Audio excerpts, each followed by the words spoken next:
Oke, semangat pagi Sobat Improvement. Selamat datang kembali di PKM Consultants Webinar Series. Apa kabarnya semuanya? Semoga sehat ya. Nah, teman-teman nggak nyangka ya, kita di ujung bulan Juni ini di tanggal 30, tetap ketemu lagi bersama PKM di webinar seriesnya. Dan buat teman-teman yang belum tahu, ini adalah webinar series atau seri ketiga kita di bulan Juni ini, penyelenggaraan webinarnya.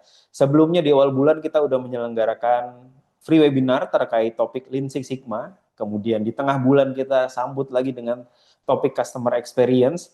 Dan yang terakhir hari ini adalah topik tentang negotiation gitu ya. Nah, mudah-mudahan topik-topik free webinar series ini memberikan manfaat buat teman-teman gitu ya di tengah menghadapi kondisi bisnisnya yang beragam gitu ya.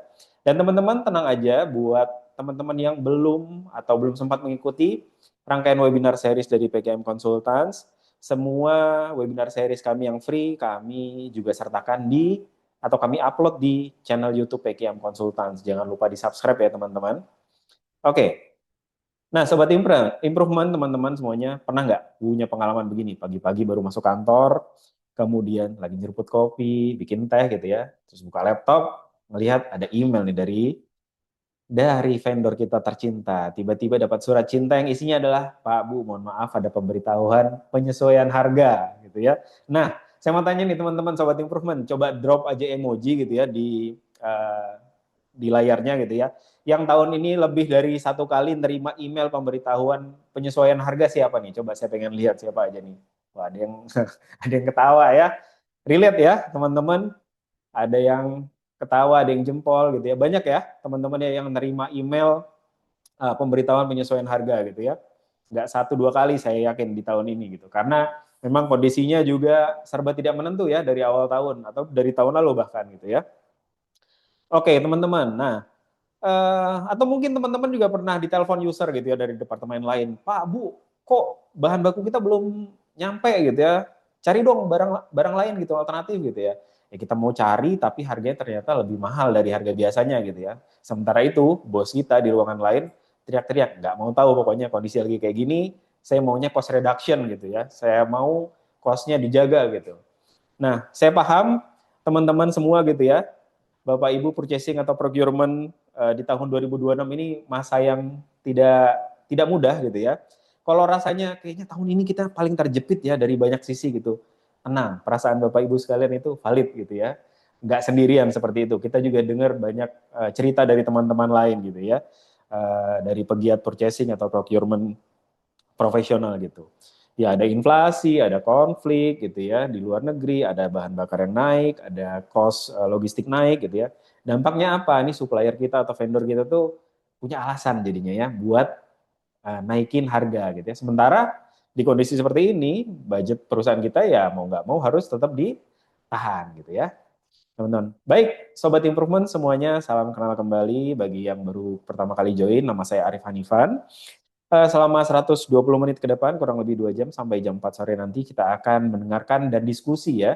Di sesi webinar ini kita akan ngebahas gimana sih caranya bernegosiasi atau mendengarkan teknik-teknik, tips-tips dari seorang pakarnya nih gitu ya. Di tengah kondisi yang tidak menentu seperti sekarang, negosiasi jadi alat yang penting nih untuk kita pakai buat bernegosiasi dengan vendor atau supplier kita. Tentunya saya nggak sendirian ya. Kalau saya Yeping sendirian ini akan bosen ya nanti ya. Saya akan menghadirkan sosok yang sudah tidak asing lagi gitu ya buat teman-teman. Kayaknya banyak fansnya nih ya. Beliau adalah konsultan dari PKM Konsultan yang akan sharing banyak ya. Halo, itu wajahnya sudah kelihatan Pak Septa. Selamat datang Pak Septa. Selamat selamat siang, Pak Arif. Apa kabar siang hari ini? Sehat-sehat Pak Septa. Sehat, Ya ya penting. teman-teman Sobat Improvement, Pak Septa Tiar merupakan konsultan dari PKM Konsultan ya. Beliau adalah Certified Logistic Transportation and Distribution dari Epix USA. Dan juga kenapa saya undang beliau ini pakarnya atau yang sering bantu klien-klien kami untuk memahami skill negosiasi gitu ya. Dan juga supply chain di PKM Konsultan gitu. Pak Septa udah siap sharing siang hari ini? Siap semangat sharing untuk 120 menit ke depan, Pak Arif. Siap ya, udah ratusan teman-teman yang join nih gitu ya. Iya, saya dengar yang daftarnya lebih dari 270 yang kemarin itu ya. 200.000 ya katanya. 200 Ngalahin ribu. Piala Dunia ya. 200 ribu. Iya. Gimana teman-teman yang nonton Piala Dunia hari ini, timnya udah ada yang pulang belum? Tim saya sudah pulang Jepang tadi pagi ya, sedih sekali gitu. Anyway, teman-teman ya, siang hari ini kita akan cukup padat, mungkin juga akan santai gitu ya, akan ngobrol, akan diskusi, teman-teman boleh bertanya, boleh nanti akan saya open live session gitu ya. Kita hari ini akan ada beberapa pemaparan dari Pak Septa. Di sesi satu nanti beliau akan sharing terkait inisiatif improvement ya di teman-teman purchasing atau procurement. Kemudian nanti ada juga ngebahas gimana tips and triknya gitu ya melakukan negosiasi gitu. Dan nanti kami akan juga berikan sesi Q&A buat teman-teman yang ingin bertanya atau cerita gitu ya, feel free. Dan sekali lagi saya akan open juga mic gitu ya buat teman-teman yang pengen bertanya langsung dengan Pak Septa atau menanyakan peserta lainnya yang bertanya gitu ya. Nah, teman-teman, saya harap teman-teman akan stay terus sampai selesai gitu ya, karena akan banyak sekali hal-hal yang kita bagikan. Nggak cuma sharing materi dari Pak Septa tentunya gitu ya. Dan sebelum kita loncat lebih jauh, saya mau perkenalkan PKM Konsultan nih, khususnya buat teman-teman yang baru pertama kali join di PKM Webinar. Kami adalah perusahaan konsultan yang bergerak di bidang jasa konsultasi, pelatihan, dan riset ya. Kami sudah kurang lebih hampir 40 tahun nih teman-teman ya. Tahun ini kami 39 tahun dan fokus kami ada 3 layanan, yaitu public training, in-house training, dan juga konsultasi gitu. Jadi topik-topik kami banyak sekali gitu ya, yang bisa teman-teman explore dan semuanya itu bisa diakses di website PKM Konsultan di pkm.co.id teman-teman. Nah, sejak tahun 2010 sendiri, PKM Konsultan itu sudah bekerja sama dengan lembaga internasional dari Amerika Serikat, ASCM, atau dulunya dikenal dengan nama EPICS ya. Mereka adalah lembaga sertifikasi di bidang supply chain ya. Kalau teman-teman familiar dengan ini adalah salah satu yang paling prestisius ya di dunia gitu. Dan Pak Septa kebetulan sudah ada gelarnya itu di belakang namanya ya. Dan di PKM Konsultan sendiri menyediakan 3 layanan teman-teman ya. Ada eh, 3 layanan ini bisa dilakukan atau diambil dalam bentuk training dan juga sertifikasi gitu. Ada yang namanya EPIC CSCP atau Certified Supply Chain Professional. Kemudian ada EPIC CLTD, yaitu Certified in Logistic Transportation and Distribution, seperti Pak Septa. Dan yang terakhir ada EPIC CPIM, yaitu Certified in Planning and Inventory Management. Jadi ketiga topik ini PKM selenggarakan gitu ya, ada jadwal trainingnya, kemudian juga sertifikasinya juga gitu. Jika tertarik, teman-teman bisa kunjungi website kami di pkm.co.id/epics ya, simple. Jadi bisa datang dan lihat. Dan untuk teman-teman, seperti webinar-webinar sebelumnya gitu ya, kami akan memberikan special discount untuk topik-topik yang ada di under topik supply chain management series ya, untuk khusus untuk public training gitu teman-teman. Nah, syaratnya apa? Teman-teman cukup ngikutin aja webinarnya sampai selesai. Nanti di bagian akhir saya akan kasih tahu caranya gimana dapatin special discount atau special price dari kami gitu ya. Ada beberapa topik nih, ada inventory, management, procurement management, warehouse, PPIC, supply chain, dan tentunya topik yang juga dibahas hari ini ya, akan dikasih teaser nih sama Pak Septa gitu ya. Topik negotiation skill for purchasing profesional gitu yang akan diadakan di bulan November nanti. Nah, teman-teman, juga saya mau menginformasikan nih, selain mengadakan webinar series gitu ya, yang gratis, PKM juga di tahun ini, tepatnya di bulan Agustus nanti punya 2 event spesial ya, yang kita bekerja sama dengan kliennya PKM Consultants gitu ya. Yang pertama kita akan mengajak teman-teman berkunjung ke salah satu klien kami gitu ya, namanya adalah Rucika gitu ya. Mereka adalah perusahaan yang manufaktur ya, manufaktur pipa, dan teman-teman udah pasti familiar dengan brandnya mereka gitu ya, Pipa Rucika.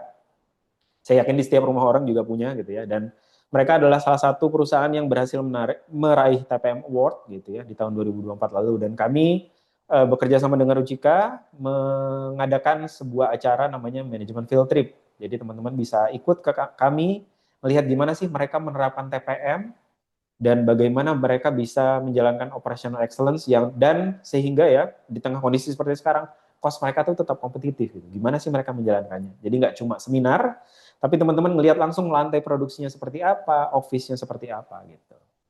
Dan yang satu lagi teman-teman ada event bekerja sama dengan Bank Sentral Asia, namanya adalah Kaizen Event Experience gitu ya. Nah ini adalah event 3 hari, nanti teman-teman diajak langsung jadi seolah-olah karyawannya BCA.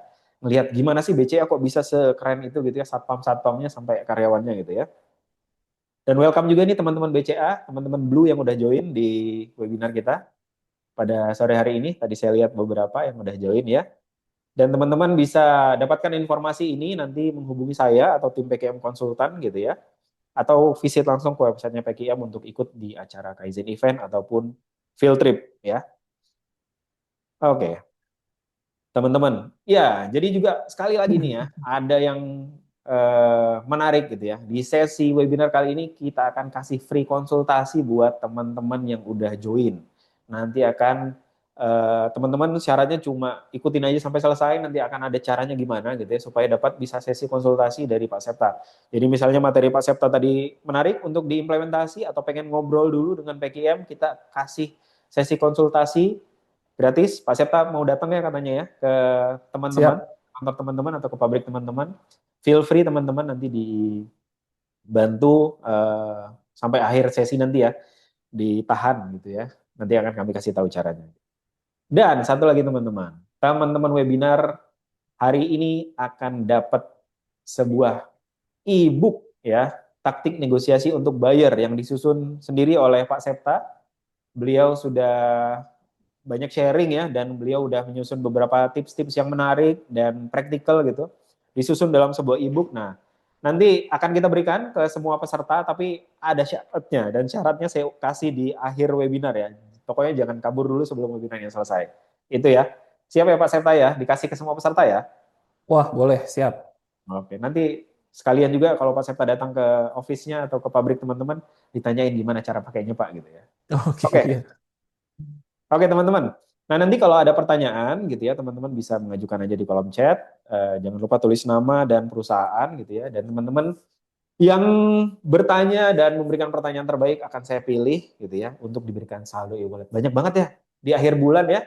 Padahal udah gajian nih. Peki yang malah ngasih banyak bonus nih buat teman-teman peserta webinar ya Pak Serta ya. Iya dong. Oke. Nah tanpa berlama-lama nih teman-teman semuanya ya. Saya udah yapping berapa menit ini ya.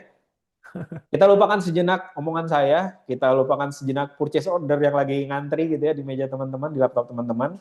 Dan kita sambut saja langsung Pak Sapta Tiar untuk memberi sesi webinar sore hari ini kepada Pak Septa, kita persilakan. Ya, baik. Terima kasih Pak Arief untuk openingnya pada siang hari ini, yang juga semangat dan juga tadi memberi beberapa apresiasi dan souvenir di akhir webinarnya. Jadi saya harapkan untuk rekan-rekan yang memang sudah hadir, nanti berkenan standby sampai dengan sekitar pukul 4 untuk kita belajar bersama mengenai negotiation skill. Tentunya terima kasih, saya apresiasi untuk waktu rekan-rekan semuanya di tengah berjibakunya pada siang hari ini, di tengah mungkin serangan agak ngantuk habis makan siang, di tengah tadi tumpukan PO yang numpuk, rekan-rekan meluangkan waktu untuk sambil webinar. Ada yang sendiri, ada yang barengan tuh saya lihat ya, satu ruangan nonton bareng-bareng, ada yang memang dari handphonenya. Terima kasih, saya apresiasi sekali lagi untuk rekan-rekan semuanya yang meluangkan waktu, semangat, effort, dan energinya untuk kita webinarnya pada siang hari ini. Perkenalkan, tadi sudah disampaikan, nama saya Septa Tiar, saya salah satu konsultan dari PKM Consultant. Memang saat ini saya fokusnya di area supply chain, di area logistik, transportasi, negotiation, dan juga leadership. Dan memang seperti yang disampaikan beliau juga, saya berangkat dari praktisi, jadi kurang lebih sebagai praktisi dan sekarang sebagai konsultan, saya lebih dari 18 tahun, ini tahun ke-19 saya, rekan-rekan semuanya, dan sempat menjadi seorang buyer kurang lebih 11 tahun dulu dari beberapa perusahaan, ya, beberapa industri, baik dari lokal maupun perusahaan asing. Nah, di sini harapannya kita berbagi, kita sharing, dan mungkin ada informasi yang sempat kami temui, yang sempat kami diskusikan dengan beberapa klien kami, yang bisa memberikan insight buat rekan-rekan semuanya. Entah dari industri manufaktur, entah dari farmasi, entah dari otomotif. Nanti kita akan sharing kira-kira bagaimana sih penerapan untuk negosiasi. Nah, menariknya, tadi Pak Arief sudah menyampaikan beberapa kondisi terakhir, beberapa tahun terakhir, kita semua berjibaku, ya. Teman-teman procurement ini, teman-teman buyer ini yang agak digencet. Digencet dari user, digencet dari manajemen, digencet dari supplier. Barang telat datang, ada kenaikan barang, didorong untuk saving cost, user pengen cepat, kualitas tetap dijaga. Wah, ya, nggak heran untuk setiap harinya kita cukup terjibaku dan di teror sana sini ya. Kita merupakan salah satu divisi yang selalu bernegosiasi dengan semua aspek, semua bagian ya. Kita akan berdiskusi rekan-rekan semuanya, kira-kira apa saja sih yang quick win dapat dilakukan dengan kondisi yang sekarang terjadi. Saya akan coba bagi menjadi dua sesi rekan-rekan semuanya. Sesi pertama adalah kita bernegosiasi, kita berdiskusi bagaimana posisi kita sebagai seorang buyer, mungkin ada rencana-rencana atau implementasi yang kita bisa lakukan dalam waktu dekat, dalam waktu setahun ke depan atau 2 tahun ke depan. Saya tahu kita semua ditekan, saya tahu kita juga semua agak berjibaku, kita juga tahu kena harga naik, kurs berubah, lead time ya. Nanti mungkin ada beberapa inisiatif yang kita bisa lakukan agar competitiveness kita naik. Ya, kita akan bahas satu persatu, kita akan berdiskusi, dan seperti yang disampaikan, kalau ada yang mau ditanyakan, layangkan saja di chatnya, nanti kita akan coba bahas.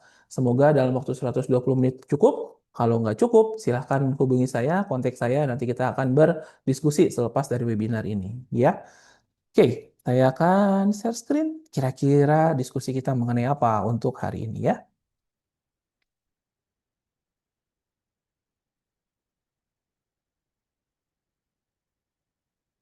Oke, baik, jadi kita akan berdiskusi khususnya relate beberapa bulan terakhir.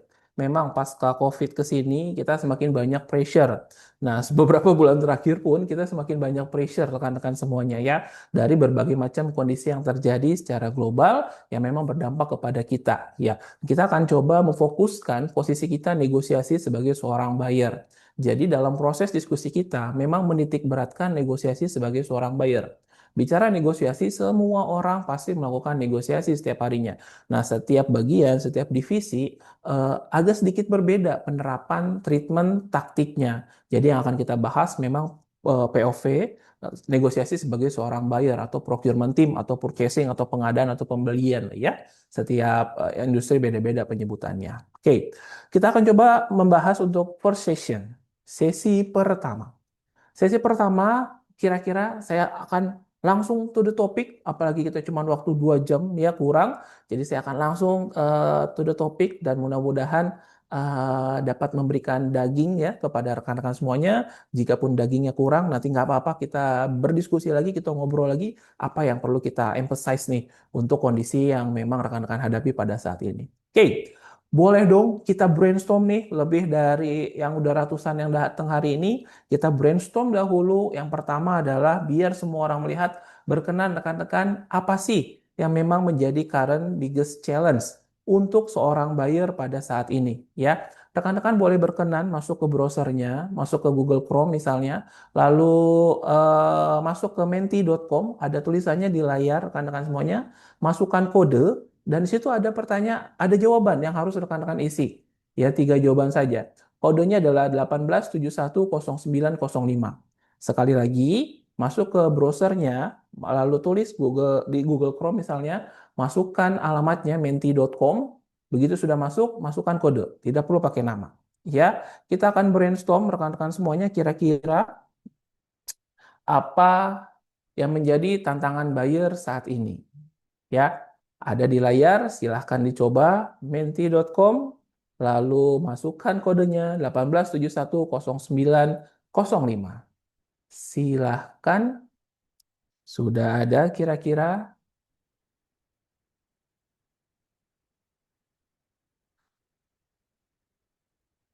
Oke, baik.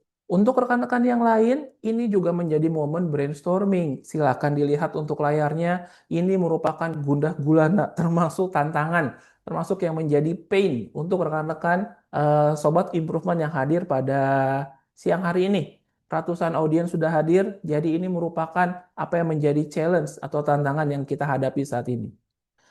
Oke, harga ya baik. Harga menjadi sebuah topik yang seksi dan selalu dibahas, ya, harga yang naik, kualitas, oke.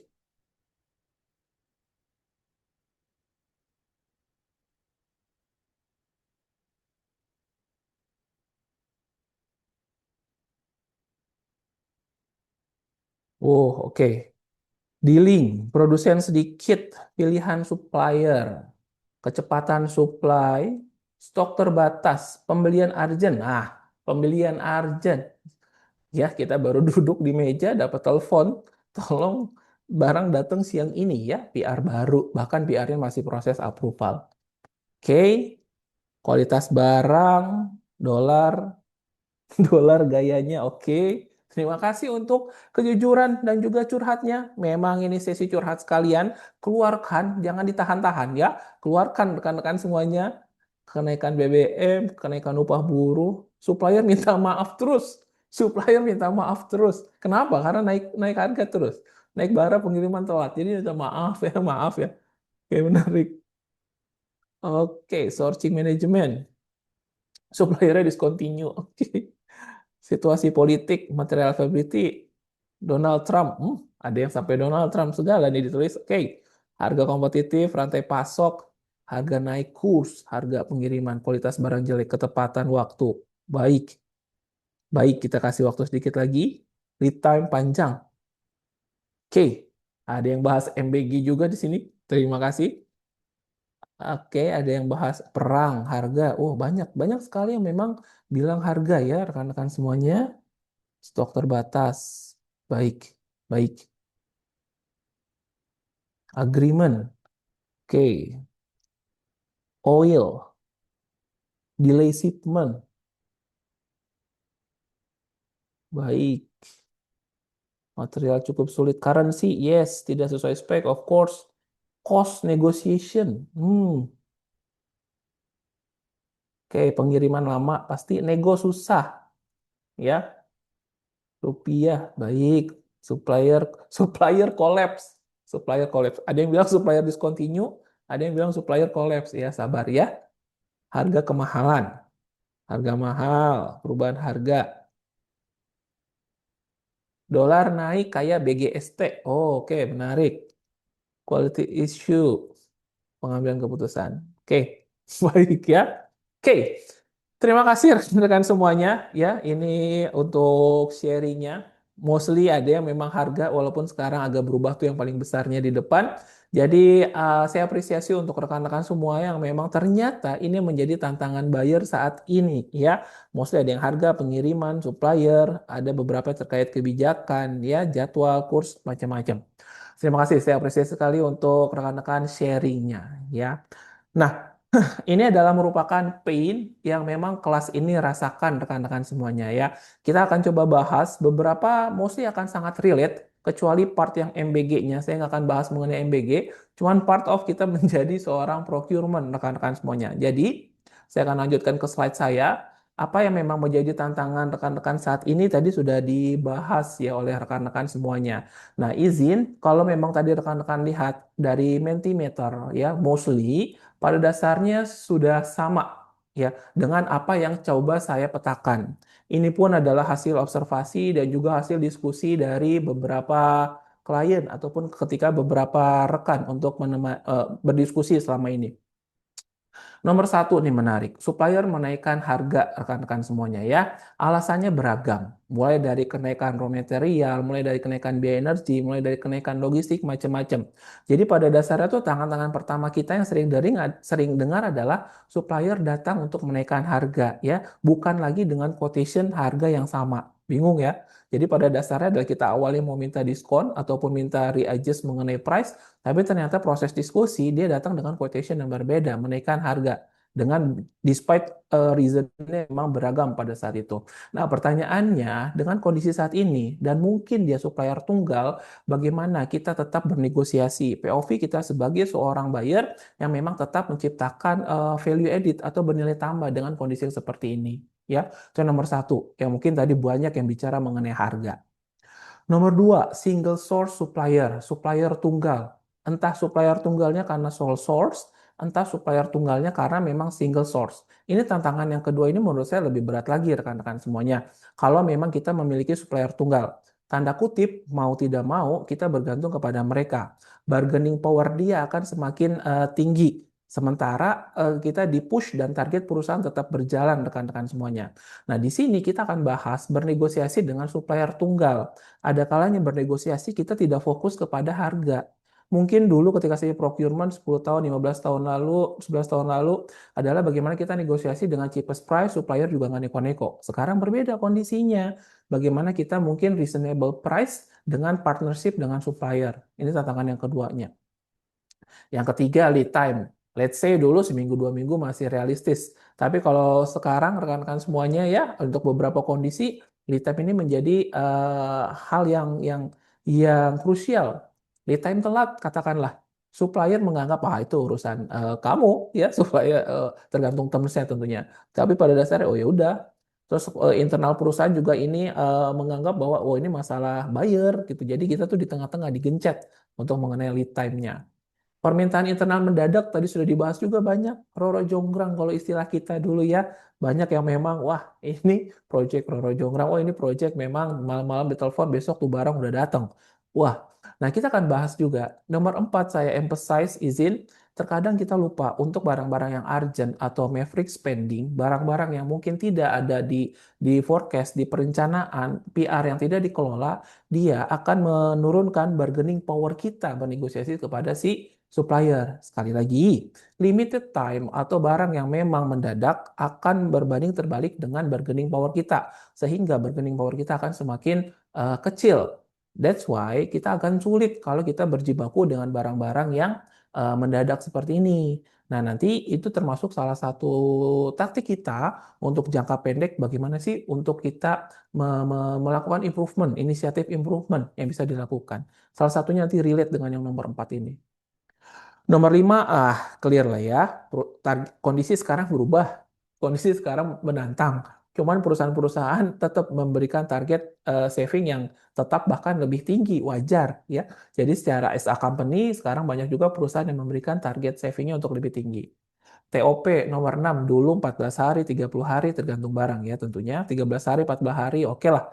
Sekarang pada dasarnya kita di-challenge lagi. Kita sudah ada beberapa perusahaan bahkan yang saya temui sudah harus 60 hari, harus 90 hari. 60 hari ini minum. Wah, hal-hal seperti semacam itu kita harus berjibaku lagi dengan supplier. Jadi kita tidak fokus kepada harga saja, tapi juga kita ada hal-hal yang menyelimutinya. Antara lain adalah TOP salah satunya. Nah, ini nomor 7 mengenai bagaimana cost down tapi kualitas tidak berubah. Nah, ini juga menjadi tantangan. Pokoknya kualitas jangan berubah. Kalau bisa delivery lebih cepat, kalau bisa juga service lebih baik, kalau bisa garansi lebih panjang. Ya, kita nelan ludah lalu ya udah terima saja gitu ya. Kadang semi-semi istighfar juga. Jadi pada dasarnya ekspektasi meningkat tapi ada saja biaya atau trade off yang minta diturun. Nomor 8, mata uang tadi sudah sampaikan juga pada dasarnya di Mentimeter cukup banyak yang bilang mengenai kurs bergejolak berubah dan itu berdampak kepada kita ya terkait fluktuasi untuk nilai tukarnya. Dan saya yakin beberapa tantangan lain ya yang memang rekan-rekan hadapi ataupun rekan-rekan jalani untuk saat ini ya. Nah, ini beberapa yang memang sering ditemui ketika beberapa tahun terakhir, mungkin ya banyak ketemu klien ini saya sekitar 8 tahun terakhir. 8 tahun terakhir kita keliling-keliling, khususnya habis COVID dan juga kondisi sekarang, ini yang kurang lebih menjadi tantangan bagi beberapa perusahaan. Kalau saya summary-kan rekan-rekan semuanya, nah ini mungkin relate ya. Jadi sekarang buyer itu menghadapi kondisi adalah bagaimana kita dituntut untuk saving targetnya meningkat, pasti ya. Jadi pada dasarnya supplier perusahaan mendorong kita untuk saving targetnya meningkat. I don't know, dikasih target untuk saving besar atau memang ada program cost reduction khusus teman-teman procurement atau memang mencari program lain substitusi barang, relokasi supplier, cari alternatif supplier, quotation biddingnya ditambahkan, ya macam-macam. Intinya saving target kita ditingkatkan. Supplier price juga meningkat tentunya. Permintaan internal juga yang memang semakin ke sini tanda kutip variability dan juga kualitasnya memang tetap dijaga. Lead time-nya untuk beberapa cases atau apalagi kondisi global kemarin yang semakin lama dan juga risk-nya yang memang semakin bertambah rekan-rekan semuanya ya. Jadi inilah wajah-wajah yang memang hadir pada siang hari ini lebih dari 200 orang yang memang ya itu gue banget kayaknya tuh ya itu saya nih ya ini yang memang salah satunya saya hadapi. What should I do? Nah, itu yang akan kita bahas rekan-rekan implementasi apa inisiatif akan kita lakukan. Menariknya, ini sudah diprediksi akhir tahun lalu ya sampai ke awal tahun. Saya coba sedikit mengutip ya dari salah satu konsultan dunia, Deloitte. Beliau bilang pada dasarnya ini sekitar Oktober November tahun lalu ya di 2025 Beliau bilang ada pada dasarnya adalah kita ya menghadapi yang ketidakpastian kompleks termasuk disrupsi di rantai pasok ya, regulasi, perubahan teknologi, AI juga ya. Jadi banyak tantangan-tantangan yang memang terjadi di area procurement. Salah satunya yang memang di disrupsi rantai pasok. Jadi sudah diprediksi nih, ya sebetulnya ini baru di akhir tahun lalu survei yang dilakukan oleh Deloitte-nya. Nah, menariknya pada semester yang sama, rekan-rekan semuanya mengutip sebuah tulisan dari McKinsey yang memang procurement function sekarang ini mengalami apa ya badai ya, mengalami ada kondisi-kondisi yang harus dilihat secara sesama, banyak disruption yang memang terjadi. Bagaimana teman-teman ini mendapatkan pressure, bagaimana deliver untuk service yang maksimal dengan value yang memang meningkat, tapi dengan resource yang mungkin lebih sedikit ataupun terbatas. Wow, ya. Jadi ini bukan kata saya, ini kata McKinsey dan Deloitte nih ya, yang ternyata senada apa yang rekan-rekan tadi sampaikan di Mentimeter, apa yang kami temui selama beberapa tahun terakhir, dan ternyata bicara survei dan juga jurnal yang dikeluarkan, salah satu rekan konsultan kita juga menyampaikan hal yang sama. Wah, berarti relate kondisinya ini yang terjadi untuk saat ini.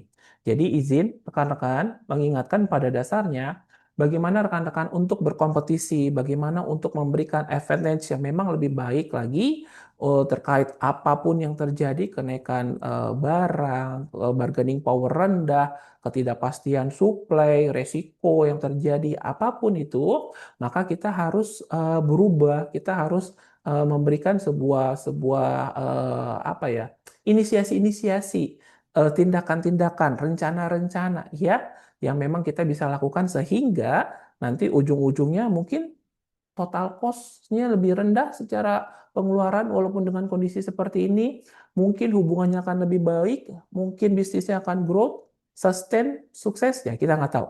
Nah hal-hal itu yang akan kita bahas.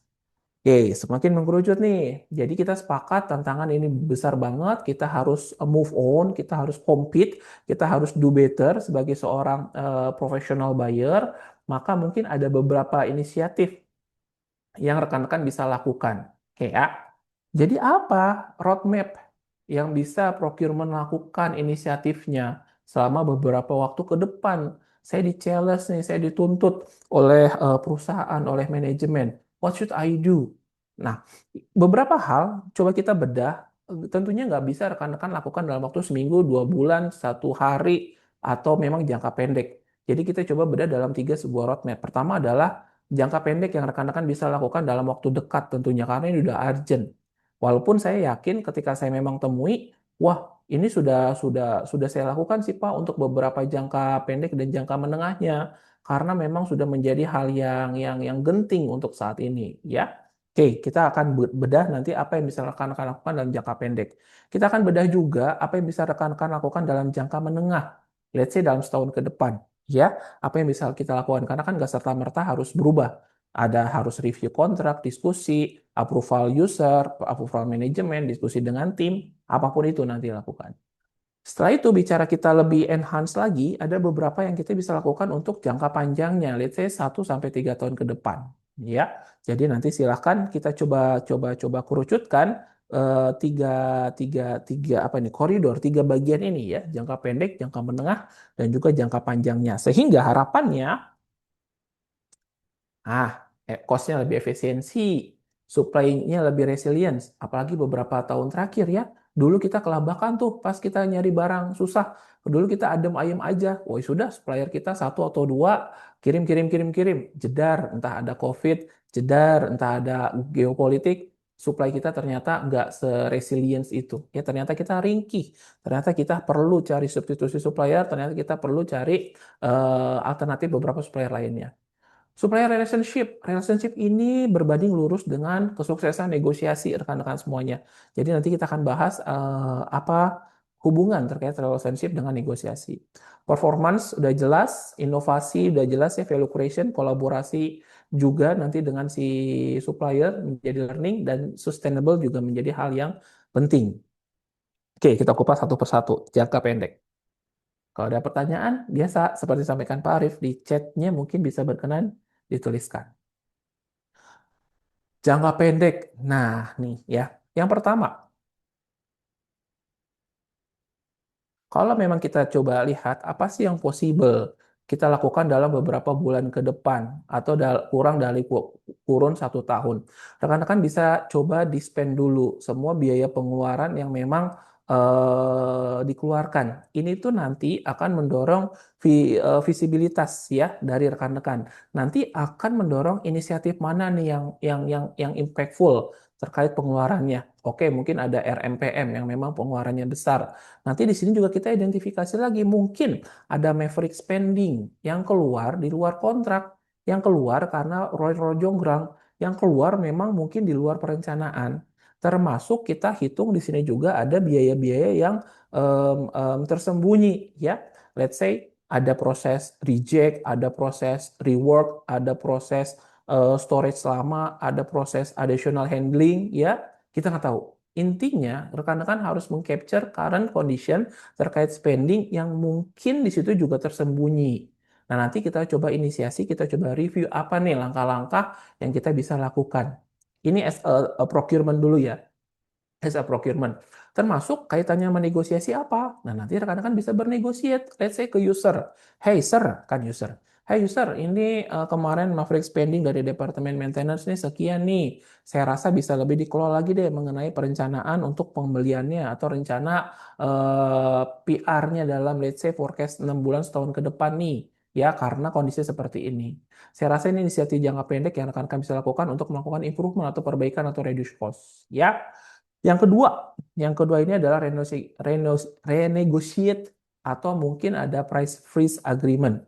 Nah, rekan-rekan semuanya di sini ya kan volatile ya, harga ini naik turun, entah kaitannya sama kurs dolar, entah memang ada acuannya benchmark, rekan-rekan harus bisa renegotiate dengan benchmark yang kuat. Dengan benchmark pasar global, ada beberapa acuan untuk harga ya, ataupun rekan-rekan mengeluarkan taktik renegotiate yang lain. Misalnya ya komitmen dari sisi volume, misalnya komitmen offering dari sisi early payment sebagai trade-off, tapi harus diskusi dengan orang finance-nya. Misalnya rekan-rekan juga memasukkan klausul-klausul tertentu yang memang mengikat indeksnya. Rekan-rekan juga mungkin untuk beberapa perusahaan, kadang ada cabang, entah dalam Indonesia ataupun di luar, kita mengikat dari sisi volume dan konsolidasi untuk mendapatkan volume leverage dari si supplier. Kita juga bisa TOP tadi sudah disampaikan ya. Ada hal-hal yang intinya coba didapat di renegotiate. Langkah yang kedua ini sudah beberapa bulan ketika kondisi terjadi dilakukan. Yang kami temui sudah berjalan ya untuk yang poin kedua, renegotiate agreement ya ataupun lihat best price-nya. Oke, yang ketiga adalah, nah ini untuk beberapa kondisi ya forward buying, hedging komoditas. Ini intinya ya kayak kita secure aja deh selama beberapa bulan ke depan. Karena memang kondisi geopolitik yang tidak stabil, karena kondisi pengiriman, kadang mungkin ada beberapa harga komoditas yang bisa bisa fluktuatif banget ya, loncat dalam hitungan bulan. Saya nggak tahu mungkin kertas foil, aluminium foil atau resin atau apa ya yang bisa berubah. Jadi kayak perlindungan konkret deh selama beberapa bulan ke depan terhadap barang-barang yang kritikal untuk secure. Nah, trade-off-nya kita harus punya modal yang kuat tentunya. Nah, nanti bargain saja dengan si finance katakanlah dengan bagaimana mengikat ini kita bisa menghindari atau menghindari additional cost atau spending yang mungkin ekspektasi berlebih ya. Nah, sambari rekan-rekan pantau juga indeks komoditas, harga indeks komoditas tersebut yang memang berubah atau apapun itu secara weekly, ya, periodic review lah, ya. Karena nanti kan sudah diskusi dengan si finance untuk modal kerjanya. Oke. Yang ke kanan, eliminasi overspec. Nah, ini beberapa ditemui. Ada yang berhasil, ada yang enggak nih rekan-rekan. Jadi, pada dasarnya kita sangat menghargai, menghormati spek yang memang diberikan oleh user. Mau nggak mau, untuk beberapa kasus, user tentunya sangat memahami spek yang memang dibutuhkan untuk departemen ataupun organisasi. Tapi masih bisa ditemui spek yang memang dimiliki oleh user tersebut saat ini overspec atau tidak. Kenapa? Mungkin dengan overspec tersebut akan berdampak kepada cost. Nah, kita harus edukasi nih kepada user. Untuk beberapa kasus disarankan kita beredukasi kepada user dan terjadi speknya di-adjust. Sehingga dengan speknya di-adjust dan itu masih bisa diterima oleh perusahaan tanpa mengorbankan kualitas, itu akan berdampak kepada harga yang lebih murah. Ya, jadi untuk beberapa material yang mungkin speknya over, yang mungkin harus kita review, yang bahkan bisa di-adjust tanpa mengorbankan kualitas dan berdampak kepada harga, itu saya rasa bisa dilakukan untuk koordinasi dengan si user kita ya, mengenai overspec yang memang bisa bisa bisa terjadi. Yang bawahnya pengurangan emergensi ataupun pemborosan ya. Jadi pada dasarnya ya klasifikasikan rekan-rekan semuanya. Mungkin ada beberapa yang kita tidak lainkan dengan kebutuhan gudang. Entah saya lupa, fast slow non moving FSN, fast slow non movingnya ya. Jadi ada beberapa yang katakanlah barang-barang ini terjadi, barang-barang yang non moving ternyata MOQ-nya cukup tinggi juga. Kenapa? Karena mungkin tidak ada alignment antara memang kebutuhan gudang ataupun memang kebutuhan produksi dengan dealing kita dengan si supplier. MOQ hal yang normal, hal yang wajar. Tapi coba kita embed lagi, ada nggak hal-hal yang memang kita bisa bisa alignkan ya, yang nanti berakibat kepada safety stoknya, levelnya akan lebih optimal lagi. Entah terkait FSN, entah terkait MOQ, entah terkait memang lead time, entah terkait selama ini tidak ada alignment dengan tim storage ya. Jadi nanti kita coba lihat ada waste-waste atau yield nggak yang terjadi yang selama ini kita beli. Yang keenam saya rasa ini sudah normal. Jadi ada beberapa yang memang dikonsolidasi, digabungkan ya, baik untuk pengiriman, baik itu jadi kemasan. Nah, bahkan beberapa ukuran karton itu menyesuaikan dari armadanya, sehingga memastikan dari armadanya ini tidak ada space yang terbuang sampai ke arah sana. Dan ini beberapa udah dilakukan juga. Ini hal-hal yang basically 1-3 bulan sudah bisa untuk dilakukan. Ya, oke. Wah, waktu saya 10 menit lagi. Baik. And then yang saya hapus dulu. Menengah. Nah, ya, yang jangka menengah VA ya. Jadi pada dasarnya VA adalah value analysis, value engineering. Rekan-rekan semuanya, apa ini VA? Jadi ini kayak mempertanyakan. Ini harus melibatkan fungsi lain, harus cross function. Jadi kayak hampir sama kayak melihat hal-hal yang overspec, tapi kita sebenarnya lebih mereview untuk barang yang kita kita kita beli, pengadaan sebuah organisasi ya, kita coba review ada peluang cost reduction nggak? Kita inisiatif aja dari beberapa pembelian. Nggak usah banyak-banyak dulu gitu. Kita beberapa produk pembelian lintas fungsi, apakah memang diperlukan, apakah memang bisa di, di apa substitusi, apakah memang bisa direview lagi ya. Jadi apakah memang bisa diganti? Kita coba review untuk beberapa jenis pembelian mungkin dengan melibatkan cross function kita bisa melihat alternatif-alternatif lainnya ya. Nah, termasuk yang ke bawahnya adalah kualifikasi material alternatif ya, substitusi terkait material. Tergantung sekali lagi mengenai spek, tapi pernah dan terjadi bahkan raw material itu kita substitusi. Itu bisa terjadi dan bisa dilakukan ya.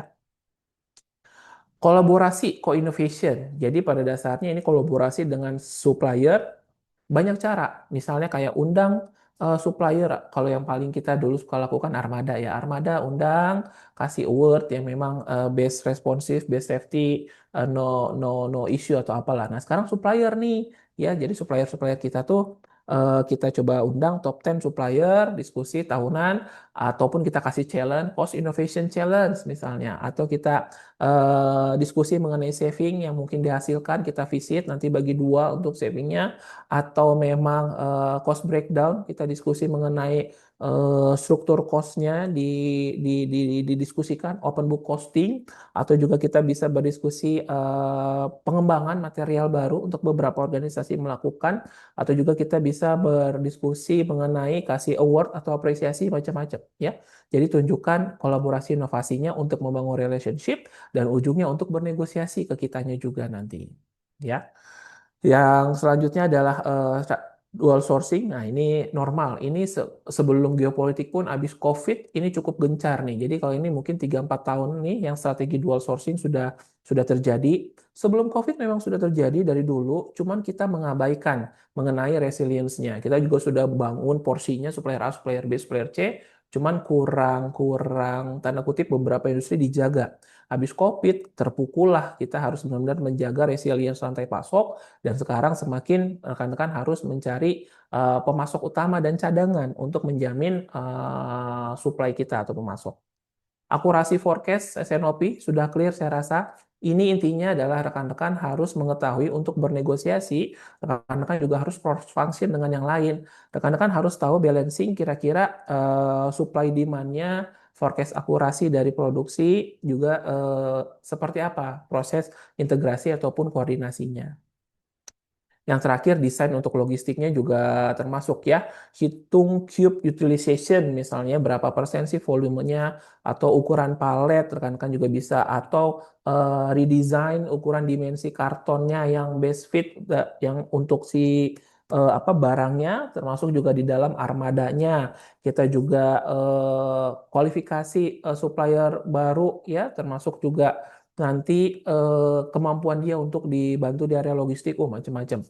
Nah, jadi untuk bernegosiasi dengan supplier, kita juga harus lihat kira-kira korelasi dengan desain proses logistiknya apa. Ini alternatif inisiatif yang bisa dilakukan. Jangka panjang, nah jangka panjangnya ini beberapa nih yang bisa memungkinkan rekan-rekan lakukan. Yang pertama ini terkait ya sustainability sih sebenarnya sama PCR. PCR itu adalah post customer recycle ya. Jadi pada dasarnya ya berbasis daur ulang lah ya. Jadi ini jangka panjang yang mungkin lebih dari 1 atau 2 tahun, bisa 3 tahun. Apa program-program yang mendukung memang sustainability ya, apalagi mendukung dengan ESG-nya. Jadi ini untuk jangka panjang ke tengah ke depannya. Bicara POV dari seorang buyer dan nanti mungkin kita embedkan negosiasi di dalamnya seperti apa, ya. Lalu juga potensi penghematan ini yang nomor 2 ini untuk beberapa perusahaan. Daripada beli, udahlah gua bikinlah daripada make or buy ya, daripada beli, mending saya make optimization aja, insourcing, penghematan nih. Dia lihat tuh dalam katakanlah 5 tahun ke depan, kalau memang saya beli untuk jenis kemasan, mendingan saya mungkin insourcing atau bikin untuk kemasan ini sehingga dalam 5 tahun ke depan kita akan lebih kompetitif, ya. Cek lagi mengenai ketahanan rantai pasoknya, rekan-rekan semuanya, mitigasi globalnya harus didesain ya. Pastikan bagaimana dari tier 2, tier 3-nya, alur, jalur, raw material dia, bagaimana armada, ya macam-macam.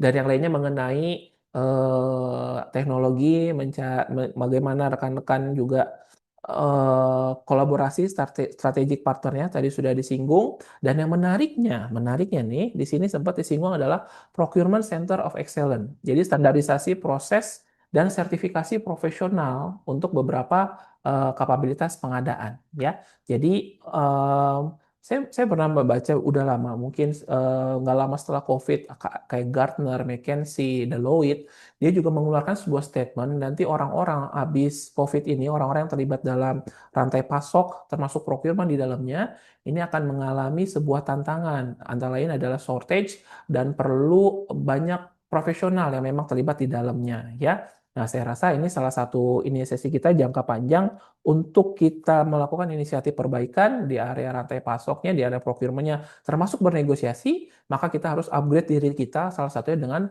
training ataupun sertifikasi profesional yang secara best practice kita dapat secara teori dan juga banyak benchmark ya. Tinggal kita ambil nanti kita aplikasikan di perusahaan best fit-nya seperti apa ya. In detail, saya rasa kita bisa berdiskusi lebih jauh, tapi dengan waktu yang singkat ini, dan saya agak lewat 5 menit, itu antara lain inisiatif-inisiatif yang rekan-rekan bisa lakukan jangka pendek, menengah, dan panjang. Yang saya temui beberapa 1 tahun terakhir, beberapa sudah dilakukan, beberapa ya ini make sense nih, ini bisa dilakukan. Beberapa bahkan untuk jangka pendeknya masih baru mulai. Nah, rekan-rekan bagaimana? Saya yakin mungkin beberapa sudah melakukan, atau beberapa mau melakukan, It's okay, tidak apa-apa. Yang penting adalah sekarang kita bergerak untuk memang memberikan competitiveness kepada perusahaan, meningkatkan kemampuan negosiasi kita, dan juga memberikan tim procurement rekan-rekan untuk lebih saving cost, reduce cost, dan memberikan kualitas yang terbaik untuk usernya atau perusahaan. Ya, itu secara general dulu beberapa implementasi yang rekan-rekan bisa lakukan inisiatif ya untuk sesi pertama ini. Saya yakin di sini saya lihat udah ada beberapa pertanyaan sebelum kita masuk ke sesi kedua mengenai taktik negosiasi. Namun tentunya sepertinya sudah ada bocoran nih untuk kita kode dulu ya dari Pak Arief. Ada beberapa informasi seperti yang mau disampaikan oleh rekan saya Pak Arief ya. Silakan Pak Arief. Oke, terima kasih Pak Septa. Sharingnya seru banget ya. Ada 3 poin tadi yang 3 poin inisiatif ya.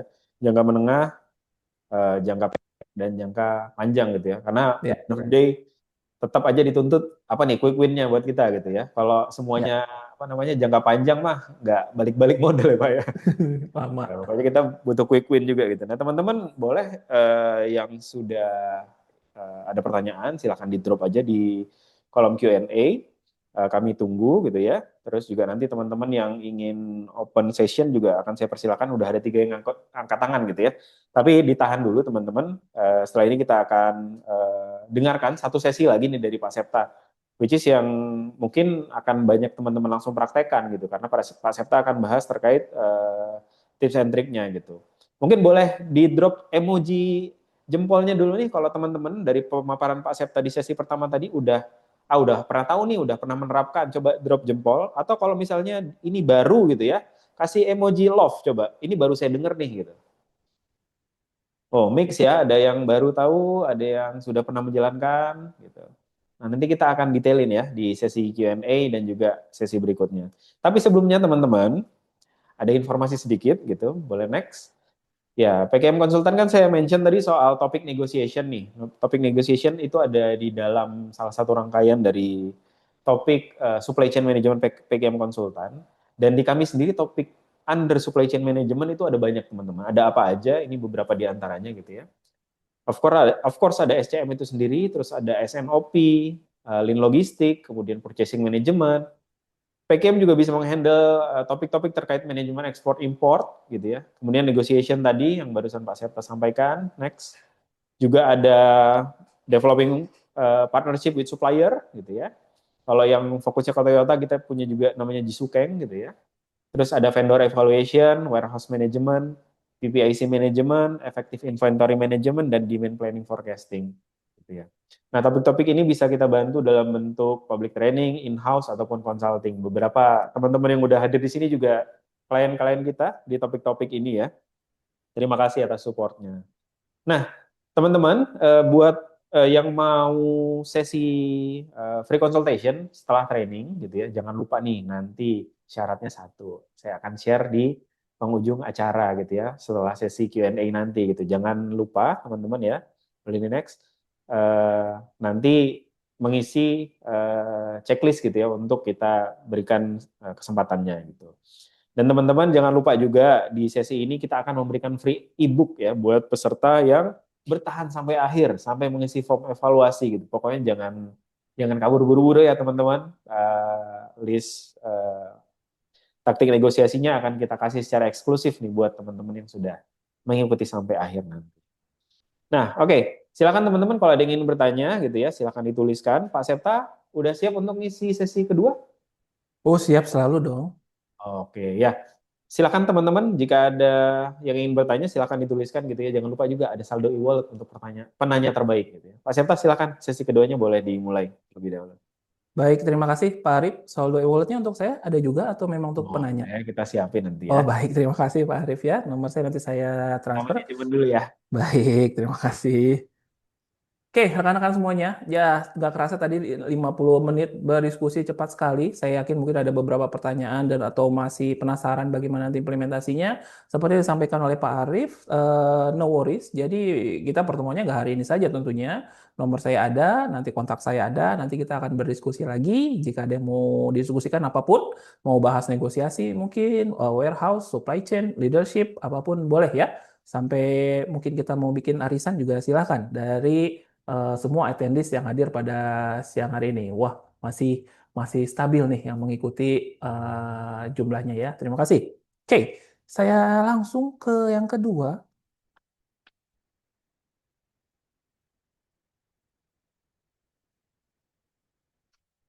Baik. Yang kedua adalah mengenai taktik negosiasi nih rekan-rekan semuanya. Nah, bicara taktik negosiasi itu ada puluhan bahkan ratusan, bahkan untuk seorang buyer pun lebih dari 70 taktik yang bisa dilakukan seorang buyer, hanya orang buyer. Jadi di luar itu kan ada orang seller, ada mungkin debt collector, ada mungkin orang general, ada orang yang memang nggak orang komersial, macam-macam. Ada orang negotiation sebagai seorang FBI, negosiator ya macam-macam. Nah, yang akan kita bahas adalah taktik sebagai seorang negosiator rekan-rekan semuanya ya. Jadi kita akan bahas beberapa di antaranya khususnya dalam menghadapi supplier tunggal. Oke. Taktik negosiasi. Nah, saya mau izin mengingatkan dahulu rekan-rekan semuanya satu hal nih, terkadang lupa. Apa itu? Yang pertama adalah bargaining power, menentukan kita dalam bernegosiasi. Ya, kadang kita lupa, wah kita gimana Pak caranya menghadapi si A, si B, si C. Dilihat lagi bargaining powernya. Bargaining power ini kadang menentukan dari daya tawar dia mengenai tunggal atau enggaknya. Tunggal atau enggaknya ya macam-macam ya terkait dia single ataupun sole source. Ya katakanlah kalau memang supplier yang banyak entah kita minum air minum kemasan banyak kan ya yang mau inisial depannya A, ini inisial depannya L, depannya C, depannya V, banyak tuh minuman kemasan. Tapi kalau kita mungkin yang lebih mengerucut hanya dua and only, suppliernya hanya dia. Software ERP khusus, mesin OEM, spare part original, license tertentu apapun lah ya. Nah, itu akan berbanding lurus dengan bargaining power kita. Terkadang kita lupa bargaining power kita itu seberapa dengan si supplier. Mau gimana pun kalau memang supplier tunggal pasti bargaining powernya tinggi. Nah, kita akan kesulitan untuk menghajar ataupun bernegosiasi dengan supplier tersebut. Wah, berarti ngapain ada taktik? Ngapain kita bernegosiasi? Kalau supplier tunggal kita nerimo aja, pasrah. Belum tentu izin ya. Jadi rekan-rekan semuanya, memang kalau kita memiliki bargaining power yang makin tinggi, si supplier tunggal katakanlah, dia memiliki banyak opsi untuk memang mengatur kita. Sebaliknya, kita sendiri bargaining powernya rendah, kita harus kreatif. Ada hal-hal lain yang memang kita harus pertimbangkan ketika kita bernegosiasi. Tidak serta-merta dari harganya, ada beberapa hal yang kita bisa jadikan itu taktik untuk kita negosiasi dengan supplier tunggal. Namun hukum alamnya, bargaining power seseorang lawan bicara kita semakin tinggi, maka otomatis daya tawar kita akan semakin kecil nih. Susah untuk kita berjibaku ataupun bernego ya dengan orang tersebut, dengan lawan bicara tersebut. Ya, sehingga biasanya yang memiliki bargaining power tinggi, kecenderungannya kita akan menjalin hubungan yang baik, jaga hubungan dong, karena dia bargaining powernya tinggi. Nggak ada dia, gue nggak disuplai nih. Nggak ada dia, pengiriman telat nih. Dia nggak respon, saya kena maki-maki manajemen. Ya, dan juga biasanya karena bargaining power tinggi, barangnya specialized kan, supplier tunggal bayarannya specialized kan. Nah, concern terhadap kebutuhan perusahaan juga tinggi. That's why biasanya untuk orang-orang yang memang bargaining power tinggi, dia bisa masuk ke win-win kuadran, kuadran yang memang kita bagaimana bernegosiasi, oke, dia menang sebagai supplier tunggal, tapi kita juga ya nggak lose-lose banget, kita juga win. Nah, apa yang memang kita bisa dapatkan untuk negotiation resultnya, apakah dari harga saja atau memang taktik lain yang bisa kita lakukan nih rekan-rekan semuanya ya. Nah, itu yang akan kita bahas, bagaimana kita mendapatkan win-win dengan supplier tunggal agar memang kita menang ya. Supplier tunggal ini yang tadi saya sampaikan di awal ada single, ada sole ya. Single dan sole ini berbeda. Nanti bahkan bargaining power pun berbeda. Kalau sole oke lah kita akan sulit. Kalau single ada possibility kita bisa lebih bargain power lagi ke dia. Kita ada tips-tips yang bisa dilakukan ya. Jadi gimana? Apakah memang kita fokusnya hanya bargaining power saja? Bargaining power semakin tinggi, maka negosiasi kita akan semakin menang. Belum tentu. Jadi kalau boleh rekan-rekan semuanya untuk become a good result negosiasi kita, oke, bargaining power menjadi salah satu opsi, salah satu pilihan ya. Namun kalau boleh pada dasarnya negosiasi ini nggak cuma keberuntungan atau bicara bargaining power saja. Saya yakin rekan-rekan juga secara praktek sudah. Nah, itu yang harus kita perhatikan sekarang. Bagaimana tahapan persiapannya? Nih di sebelah kiri ini ya. Tahapan persiapannya ini kadang kita ya udah barang yang memang krusial, romet, value gede, supplier tunggal atau apa, persiapannya minim. Kita nggak tahu siapa supplier, kondisi market, kebutuhan, alternatif, substitusi, data, historis, apapun. Preparationnya minim. Ya otomatis ketika mau perang, amunisinya kagak ada, wah amsyong kita ya, mati waang nanti pas di medan perang negosiasi, kita nggak bisa tuh bernegosiasi maksimal. Jadi pastikan preparationnya oke. Yang tengah-tengah tuh ada komunikasi. Ini tuh berbanding lurus ya. Setahu saya banyak memang literasi yang menyebutkan di komunikasi itu salah satu pilar bernegosiasi. Menurut saya make sense. Iya dong. Ketika kita bernegosiasi tapi kemampuan negosiasi kita nggak optimal, ya akan kurang maksimal. Entah kita berbicara asertif, entah kita berdanyakan pertanyaan yang tepat, kemampuan kita mendengarkan secara aktif, bagaimana persuasif communication kita macam-macam. Kemampuan komunikasi berbanding lurus terkait hasil negosiasi yang optimal. Nah, yang tengah-tengah lihat ada taktik dan strategi. Itu mungkin yang kita akan emphasize untuk saat ini. Apa sih yang mungkin taktik-taktik yang memang possible dilakukan ketika kita menggunakan berhadapan dengan supplier tunggal nih rekan-rekan semuanya. Ya, saya akan bahas pilar yang taktiknya dahulu karena memang waktunya agak mepet. Saya akan bahas pilar yang taktik apa yang bisa dilakukan untuk kita bernegosiasi. Ya, saking semangatnya saya sampai kering sebentar. Oke. Nah, terima kasih untuk emotikon ketawanya ya. Oke, sampai mana tadi? Taktik. Baik. Bicara taktik. Oke, kita strateginya ingin menghajar supplier tunggal. Katakanlah mau win-win nih. Strategi kita clear nih, kita mau berjibaku sama dia orang nih. Dia orang supplier tunggal kita.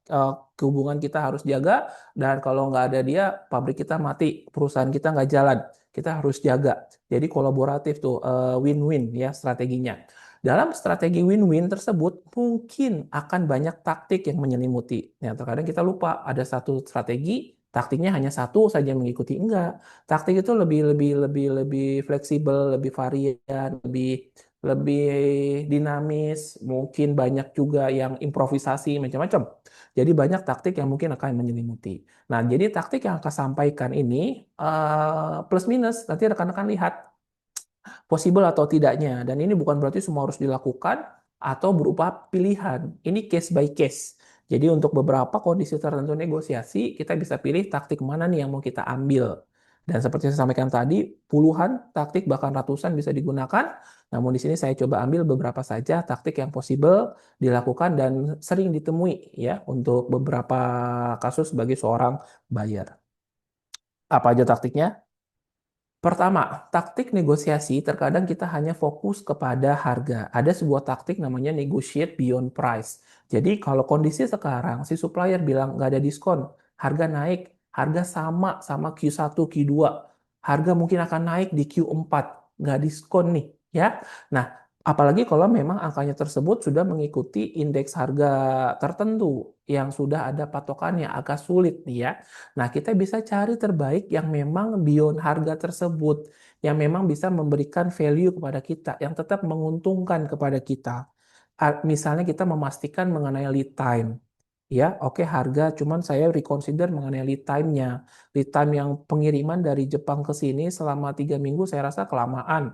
Ada nggak opsi lain yang Bapak bisa supply? Katakanlah stok Bapak yang di Singapura, ship out ke sini seminggu nyampe. Ya, mengenai lead time, bisa nggak pastikan lead time ini nanti datang nih di semester keempat selain di bulan Desember, karena nanti sudah banyak larangan pengiriman barang. Bisa nggak memastikan pengiriman Oktober, November untuk porsi kita di Q4 ini tersecure. Bisa nggak tolong pastikan itu? Ya, ada beberapa hal yang mungkin kita bisa konversikan ke value yang bernilai tambah oleh kita. Karena untuk some cases mungkin harganya sudah kita tidak bisa nego. Ya, untuk some cases memang mengikuti indeks kurs untuk kondisi global, indeks harga pasar apapun itu yang mungkin nggak bisa dinego, kita cari yang bisa kita value. Bisa nggak warranty-nya mungkin ditambah, bisa nggak warranty-nya kita readjust, bisa nggak packaging-nya ini disesuaikan dengan palet ukuran yang dengan forklift saya, ukuran 1,2 kali 1,2 misalnya. Bisa nggak tolong bantu technical support-nya ketika proses instalasi? Bisa nggak memberikan free training selama 3 bulan trial produk Bapak? Nah, hal-hal semacam itu yang rekan-rekan tidak ada salahnya untuk kita bernegosiasi beyond price. Terkadang kita fokus di harga, nggak ada yang salah dengan itu. Tapi kita lupa dengan fokus yang memang menyelimuti apa saja yang mengikuti harga. Yang tadi saya sampaikan, ya, safety stocknya, MOQ, lead time, packaging, mungkin TOP. Nah, itu yang sering terjadi sekarang TOP ya. Lalu juga support after sales-nya, memberikan pelatihan, technical payment terms, oh, udah ada payment apapun ya. Jadi ada nggak potensi-potensi yang rekan-rekan bisa gali atau bisa dapatkan di luar harga. Untuk some cases yang harga sudah mengikat, tidak ada salahnya ini menjadi fokus ya. Jadi tetap memberikan apa ya value untuk kita. Kita tidak kalah telak tanda kutip untuk bernegosiasinya. Nah, yang kedua, untuk beberapa cases, supplier adalah supplier. Nih, rekan-rekan tempatkan posisi sebagai seller atau supplier. Mereka akan lebih effort untuk mencari buyer baru ketimbang mempertahankan buyer baru. Ya, sekali lagi, mereka akan lebih effort untuk mencari buyer baru ketimbang mempertahankan buyer baru.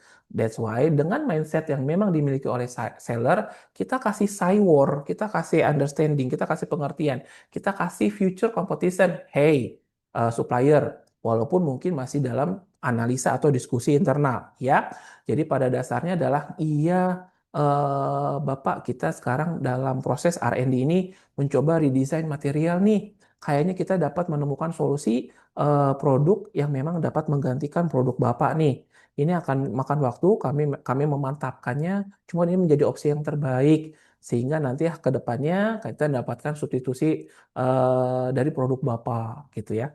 Atau kita saat ini sedang searching vendor lokal yang sekiranya dapat membantu. Kebetulan kemarin sudah ada vendor yang datang menawarkan alternatif. Nah, atau kita sekarang lagi mau coba mereview spek. Ini kaitannya yang tadi jangka pendek di awal. Kita mereview spek nih, ternyata kita over spek, Pak. Wah, biasanya ini cukup powerful. Ternyata kita over spek. Nah, tim user sedang mereview nih spek kita. Sepertinya kita akan ada adjust speknya yang memang kita coba sedikit dirubah, bahkan akan turun ya, namun kualitas kita tetap terjaga. Supplier ketar-ketir tuh antara harganya dinego atau dia porsinya akan berkurang ya. Jadi kita create future competition ke depannya. Dia akan berhati-hati ke depannya. Bahkan untuk yang memang dia takut, dia akan coba, oke Pak, best price lah, mungkin saya tidak akan naik untuk harga Q4, kita terus aja duplikasi dari harga yang sekarang digunakan. Ya, jadi tanamkan atau saywar mengenai kompetisi ke depannya. Intinya bakal kayaknya barang lu bakal gua gak pakai lagi deh atau porsi lu berkurang deh ya. Hal-hal seperti itu boleh untuk dilakukan. Tapi tanda kutip gertak sambelnya ini dapat dipertanggungjawabkan ya. Gertak sambel taunya memang kepedesan ya bumerang ya. Jadi tetap rekan-rekan mungkin bisa memapping sejauh mana rekan-rekan memberikan apa ya cywar atau hati-hati kepada si suppliernya. Oke, taktik ketiga. Nah, ini suka lupa nih teman-teman buyer. Jadi, oke kita fokus kepada harga. Tapi untuk some cases kita lihat secara total cost negosiasi kita. Jadi, misalnya kita rekan-rekan membeli suatu produk, apapun itu, spare part kayak pompa kayak AC kayak laptop, barang-barang yang mungkin rekan-rekan akan berdampak kepada proses entah proses produksi ataupun daily operational rekan-rekan, apapun itu. Nah, rekan-rekan lihat tuh secara gambaran keseluruhannya, ya. Apakah memang dalam prosesnya plus minus? Katakanlah banyak reject, banyak downtime, mahal, atau inventorinya bengkak, itu rekan-rekan menjadi senjata untuk nego. Atau sebaliknya, ternyata memang rekan-rekan ketika melihat secara total cost, barang yang dibeli ini ternyata memberikan value yang lebih besar. Ya, jadi harus melihat keseluruhan. Intinya sama dengan mindset seorang buyer yang total cost ownership. Bagaimana melihat hidden cost ya dari sebuah pengadaan yang kita lakukan. Ya, di luar sana kita fokus ke quotation, saja quotation. Nggak salah sih. Nama supplier, quotation, TOP, garansi, remark, semua. Tapi kita nggak lihat yang hidden cost-nya. wah ternyata kalau beli barang ke dia tidak ada reject selama 3 tahun, nggak ada downtime, ternyata tidak ada additional marketing technical support, wah ternyata tidak usah bayar lisensi apa, ternyata harus ngurus ke government regulationnya mungkin gratis, ya apapun itu. Jadi rekan-rekan melihat secara keseluruhan. Nah nanti habis melihat secara keseluruhan, kalau memang ternyata itu berdampak nggak baik, negonya kita kencengin. Kalau ternyata memang oke so-so dan ternyata masih masuk ke dalam ZOPA kita, Zone of Possible Agreement kita, ternyata juga total cost-nya masih masuk, ya udah sikat kita agree ya. Karena juga nanti mungkin yang supplier tunggal ini kan win-win ya. Jadi ini lihat secara keseluruhan atau hidden cost-nya. Selanjutnya, yang keempat apa? Nah, ini kadang oke lah, C-level, boss to boss. Jadi untuk some cases, ada beberapa yang memang tidak bisa diselesaikan oleh ranah buyer atau seller, even manager sekalipun. Ada kalanya untuk some cases, direktur ke direktur, CEO ke CEO bisa dilakukan. Ada kok beberapa perusahaan yang memang top level bertemu, bahkan konsolidasi, sehingga memberikan agreement yang memang win-win solusinya. Nah, pertanyaannya adalah nanti sejauh mana kita bisa mengelaborate dan relationship-nya. That's why relationship seperti yang saya sampaikan tadi, ini berbanding lurus dengan kesuksesan rekan-rekan sebagai seorang buyer. Jadi untuk beberapa cases, supplier tunggal, C-level, ataupun executive negotiation itu dapat dilakukan, bahkan perlu dilakukan. Ya, oke, selanjutnya. Ini masih nyanggung, nyanggung, nyangkut ke yang tadi taktik bagaimana supplier kan lebih sulit mencari supplier baru ketimbang mempertahankan buyer baru ya. Jadi kita kasih apa ya pemikiran ketergantungan nih kepada kita nih. Walaupun memang dia supplier tunggal dan mungkin buyer lainnya juga ada, tapi kita mungkin emphasize ketergantungan kita ketika bernegosiasi. Katakanlah selama ini rekan-rekan paymentnya stabil. Jual tuh kondisi seperti itu. Katakanlah selama ini volume yang dikonsum setiap bulannya stabil.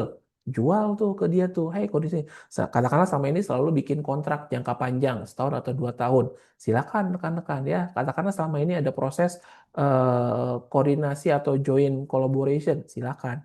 Emphasize kepada supplier, tanamkan taktiknya bahwa oh oke, you are my biggest customer, saya tergantung, nggak ada kamu, cash flow terganggu nih, penjualan saya bakal terganggu. Walaupun posisi dia supplier tunggal. Ada kok supplier tunggal yang merasa bahwa dia the one and only, tapi dia nggak melihat bahwa bayarnya ini merupakan buyer yang besar ya. Jadi ini bisa dilakukan istilahnya taktik build dependency, bikin ketergantungan, tanamkan. Ya silakan rekan-rekan apa ya istilahnya tersirat ya, tersirat ketika negosiasi, diskusi atau meeting, tersirat mengenai bahwa tergantung lo sama gue cerita seperti itu ya. Oke. 5 taktik sederhana lainnya.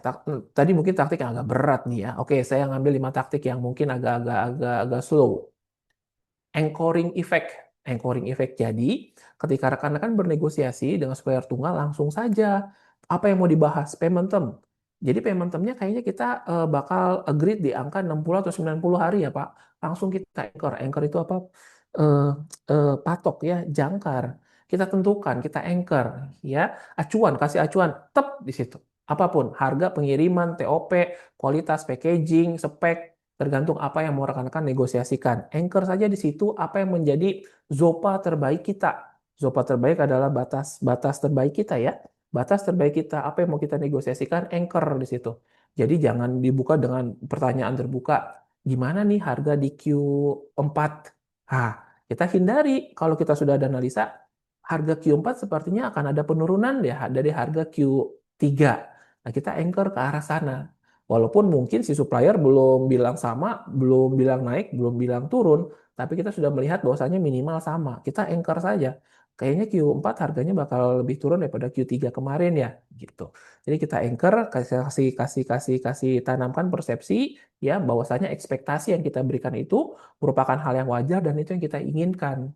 Di luar itu akan sulit si supplier untuk memberikan opsi ataupun serangan balik ya karena dia sudah tahu wah dia harapannya ekspektasinya ke arah sana nih. Itu ada anchoring effect terkait apapun. Oke, taktik selanjutnya. Nah, bicara supplier tunggal, sebelum kita bernegosiasi, sebelum bertemu, kita harus mencairkan suasana. Tapi ini hati-hati juga. Intinya kita harus mencairkan suasana. Pakai taktik Santa Claus.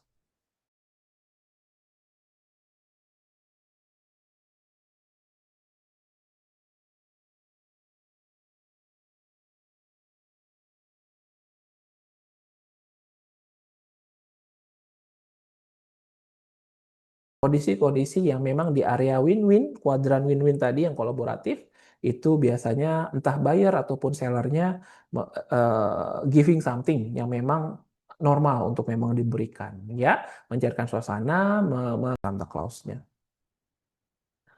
Kredensial, nah supplier tunggal dia memang memahami barang, tapi ini adalah taktik kita menanamkan bahwa kita juga jago, ya, kita juga memahami. Jadi ini adalah tunjukkan berapa pintarnya kita. Itu adalah taktik kredensial. Wah, waktu saya 5 menit lagi, oke. Karena supplier tunggal, kita harus menjaga hubungan. Taktik ini adalah being positif. Jadi adalah taktik, karena kan tidak ada friksi, tidak ada push.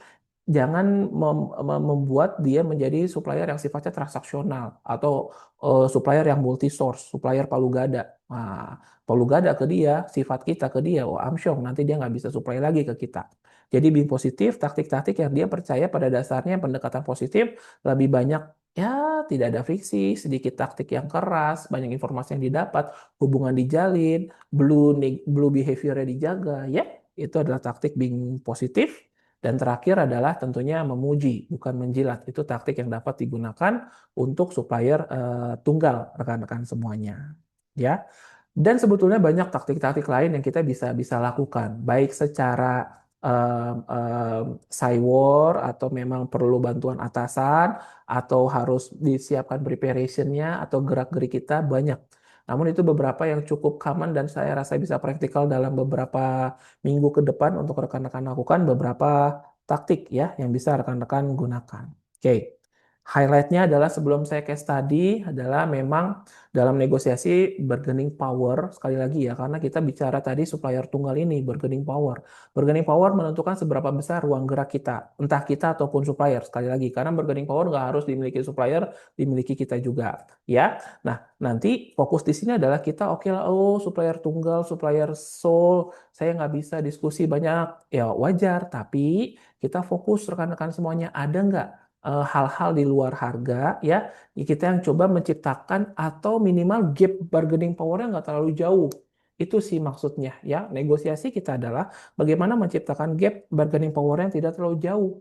Ya, kita siapin data, preparation, hubungan dijaga, taktik yang bagus, creativity, apalagi ya, secara struktural yang tadi si levelnya, dan intinya win-win, value bersamanya. Ya, apapun itu bisa rekan-rekan lakukan, macam-macam. Oke, di sisa 5 menit, misalnya beberapa case study nih yang kami temui ya, dan ini bisa rekan-rekan temui juga untuk informasi-informasi sudah sangat umum di salah satu perusahaan otomotif ya, memang perusahaan ini sudah terkenal mengenai supplier development, procurement-nya ya. Kalau rekan-rekan lihat pada dasarnya yang sebelah kiri paradigmanya adalah perusahaan ini ya udah ketika memang ada kenaikan harga atau memang proses pengadaan, pendekatannya ya sudah kayak transaksional ya. Pada saat itu perusahaan tersebut memang mencoba, oh nggak transaksional, ini kan supplier tunggal, supplier erat. Apa yang dia lakukan? Akhirnya dia coba berdiskusi dan akhirnya dia mengidentifikasi visit. Kira-kira apa nih yang kita bisa improve bersama? Dia coba identifikasi waste di area kerjanya. Si procurement ini sama orang orang membernya datang ya ke suppliernya dan akhirnya apa? Dia coba bernegosiasi lagi atas semua pemborosan yang dihilangkan, cost yang memang di saving, dia bernegosiasi kira-kira apa nih benefit yang memang didapatkan oleh perusahaan kita, ya. Jadi buyer kelas dunia pendekatannya lagi adalah oke, kita tidak fokus dari harganya saja, mungkin ada value yang kita bisa win-win bersama, taktik-taktik yang kita lakukan bersama. Ini taktik kita kolaborasi, join visit ke sana, coba improve, spend berapa waktu, nah ini bisa dilakukan. Salah satu perusahaan saya juga dulu demikian, jadi kita visit ke supplier, ajak orang QA-nya, ajak orang produksi, ajak orang maintenance mungkin ya, orang-orang terlibat, apa yang memang bisa dilakukan, diimprove, proses apa yang memang jadi kendala, apapun benefitnya, apapun itu bisa nanti diskusikan dan berdampak kepada kita. Harga lebih turun, supplier terjaga, supplier senang, dan kita pun kepastian supply-nya tetap terjaga. Ya, perusahaan lain FMCG ya. Nah, ini pada saat itu ini juga beberapa sih termasuk saya dulu ya. Jadi naik nih freight cost-nya. Kenapa nggak segini? Apalagi kalau freight cost ya rekan-rekan semuanya kan banyak variabel kalau rekan-rekan mungkin yang ekspor impor atau yang overseas lah. Freight cost kan banyak variabel variabel dan itu harus diperhatikan. Jadi ada debat kusir antara si buyer dengan si armada katakanlah pada saat itu. Akhirnya apa? Si buyernya ini menggunakan market intelligence dia. Jadi dia pakai speak by data mengenai cost freight-nya sebetulnya aktualnya berapa. Dia dapatkan, dia diskusikan, akhirnya karena speak by data tersebut dia bernegosiasi tuh karena ya udah dia kredensial, dia memahami. Walaupun kamu memang freight partner, freight forwarder saya terbesar katakanlah, tapi ternyata kenaikan kamu tidak sesuai dengan data yang memang dimiliki nih menurut market intelligence. Intinya dia bernegosiasi speak by data. Akhirnya ada penghematan dan kredibilitas buyer pun dijaga. Wah, nggak bisa dikibulin nih si Septa karena dia memahami ini ternyata kondisi pasar. Jadi nggak ada debat kusir lagi. Ya, intinya menghindari debat kusir, speak by data untuk rekan-rekan bertempur ke medan perang, ke negosiasi. Ini salah satu packaging manufacturing. Nah, ini box ya, corrugated box kalau nggak salah waktu itu. Jadi sama kenaikan harga yang saat itu dilakukan adalah dia coba cost breakdown ya, apa open cost costing. Jadi dia coba menganalisa formulasi harganya, dia coba ajak kolaborasi apa yang memang bisa dilakukan, akhirnya ada mutually agreement ya. Jadi pada dasarnya dari harga yang coba naik nih kemasan, packaging atau plastik, dia coba kayak oke, ada nggak potensi kita bisa kolaborasikan desain di tempat kamu kah atau struktur cost-nya lagi. Ternyata, ini real case ya. Ternyata dari struktur cost-nya ada beberapa cost yang memang itu bisa kita reduce ya tanpa disadari setelah kita ada diskusi mengenai struktur cost-nya. Nah, itu ya trade off-nya ya rekan-rekan harus menjalin hubungan tentunya. Tapi ini pernah terjadi akhirnya beberapa elemen cost yang memang too expensive itu coba di-review sehingga secara overall struktur cost-nya menurun. Ini salah satu manufaktur lagi, ini digabungkan. Ini taktik yang sama terjadi ya. Jadi dia menggabungkan. Nah, ini ada menggabungkan sama antar beberapa plan di Indonesia dan negara yang sama, atau memang dia menggabungkan kebetulan ada beberapa plan antar negara, suppliernya satu. Nah, itu digabung. Ini sudah cukup umum, saya rasa beberapa rekan-rekan juga melakukan. Ini salah satu yang dilakukan di salah satu manufaktur. Kami juga pernah dulu ya salah satu manufaktur yang memang digabungkan jadi volume dapat, kami pun secara all country juga dapat. Tentunya dengan konsolidasi internal dulu ya, itu harus sudah clear dulu tentunya ya. Oke. Dan terakhir ini hampir sama dengan yang tadi manufaktur packaging ya. Jadi open book costing, jadi kita coba identifikasi efisiensi mana nih yang bisa dilakukan ya. Ini beberapa case tadi yang pernah ditemui dan juga ada di beberapa yang secara umum di buku dan web dan termasuk juga beberapa pengalaman. Jadi beberapa case tadi yang rekan-rekan bisa gunakan point of view sebagai buyer kalau bernegosiasi tidak hanya menggunakan kacamata kuda, tapi kita coba lihat secara lebih luas lagi, secara chapter view lagi, strategic thinkingnya sehingga negosiasi kita apa nih yang harus kita emphasize atau kita hajar. Sekali lagi mohon izin, saya tahu rekan-rekan semua menjadi seorang negosiator handal, cuma tolong ingat lagi sebelum kita perang, pastikan kita sudah mapping semuanya dan preparationnya sudah disiapkan ya. Mau itu amunisi, siapa lawan kita, strategi dan taktik, dan bagaimana sih bargaining power atau kekuatan perang kita antara kita dengan si supplier. Ya, kurang lebih demikian beberapa informasi singkat webinar mudah-mudahan memberikan insight dan bisa rekan-rekan terapkan dan mungkin beberapa yang masih penasaran seperti yang saya sampaikan berulang silakan nanti kita bisa berdiskusi. Soalnya proses Q&A-nya sudah cukup bertambah terus, mungkin kita bisa berdiskusi dan nanti siapa tahu yang beruntung akan mendapatkan apresiasi dari Pak Arief ya. Demikian Pak Arief, terima kasih. Oke, thank you Pak Septa. Ini ini kita lagi training apa webinar nih Pak? Daging banget ini. Oh, ini iya ya, webinar. Masih ada dagingnya. Kalau dagingnya yang lebih tebel ada di Masih ada. trainingnya Nanti kita session ya. ngobrol di trainingnya kayaknya ya. Pak Septa, saya boleh take over screen-nya Oh, sebentar. tentu. Silakan. Ya, teman-teman, jadi di PKM Consultants akan ada public trainingnya di bulan November. Tapi kalau mau in-house training, sedianya kapan aja, Pak ya? Ya, Bisa bantu pokoknya Pak Septa. Oke, teman-teman, saya udah terima banyak banget pertanyaan. Ini Pak Septa siap-siap ya oke. menjawab gitu. Saya mulai dulu dengan yang pertama nih. Mohon maaf ini Bapak atau Ibu Duni ya dari PT Pardik Jaya Chemical. Apa kabar, Pak? Iya. Ya, pertanyaannya adalah bagaimana strategi renegosiasi kontrak yang efektif ketika terjadi kenaikan biaya tak terduga dari pihak supplier agar kesepakatan volume quantity dan jangka waktu yang telah disepakati tetap menguntungkan kedua belah pihak. Silakan Pak. Ini relevan banget ya buat hampir semuanya mungkin lah ya. Iya, baik. Case-nya sering terjadi. Efektif ketika terjadi kenaikan barang tak terduga dari pihak supplier agar kesepakatan volume. Oke, baik. Terima kasih. Kemarin saya ke Pardik nggak ketemu ya. Mungkin nanti kalau saya ke Pardik kita ketemu lagi. Baik.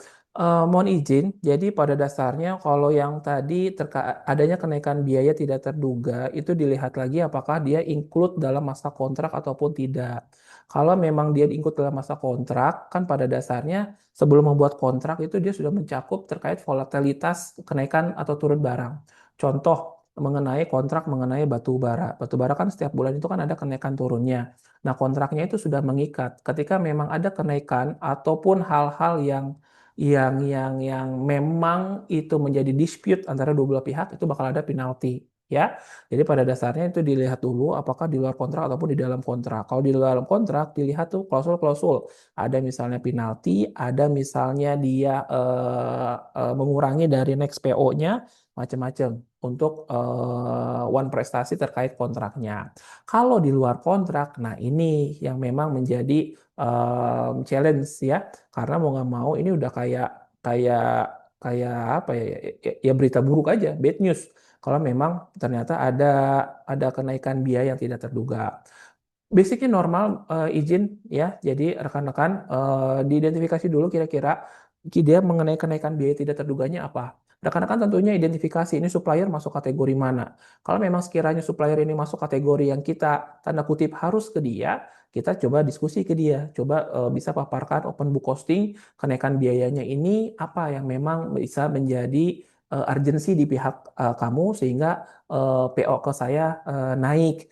Nah, itu kita coba breakdown tuh hal-hal tersebut sehingga mungkin ada beberapa klausul yang nanti kita bisa coba coba diskusikan. Pernah kejadian kayak oh naik nih BBM kemarin. Ternyata akhirnya apa? Dia menginformasikan armadanya nih yang mahal. Kita substitusi, kita kasih referensi pakai armada kita. Akhirnya harganya tetap ya. Atau kemarin mengenai sourcing raw material, kita kasih referensi. Jangan ke dia, belinya ke sini sehingga lebih kompetitif, harga ke kita tetap macam-macam ya. Jadi langkahnya kalau di luar kontrak identifikasi supplier kategori apa. Kalau memang supplier yang kategori harus beli ke dia, ya rekan-rekan harus identifikasi apa nih yang memang menjadi kesepakatan kenaikan dari suppliernya karena harus win-win ya. Karena satu sisi juga kan kita ada PR yang harus kita jaga volumenya ya. Jadi pada dasarnya itu dibedah, apalagi harus win-win. Kalau dari pertanyaan Bapak, kedua belah pihak mungkin ini suppliernya supplier yang bukan multi source. Kalau multi source, ya udah cari yang lain aja gitu kan ya. Sembari kita mungkin bukan blacklist ya, kasih kasih sengatan, bukan sengatan ya, apa sih, shock terapi lah, shock terapi sedikit gitu ya. Identifikasi dulu kategori masuk supplier mana, penerapannya berbeda sih, Pak Duni, Pak izin Pak gitu.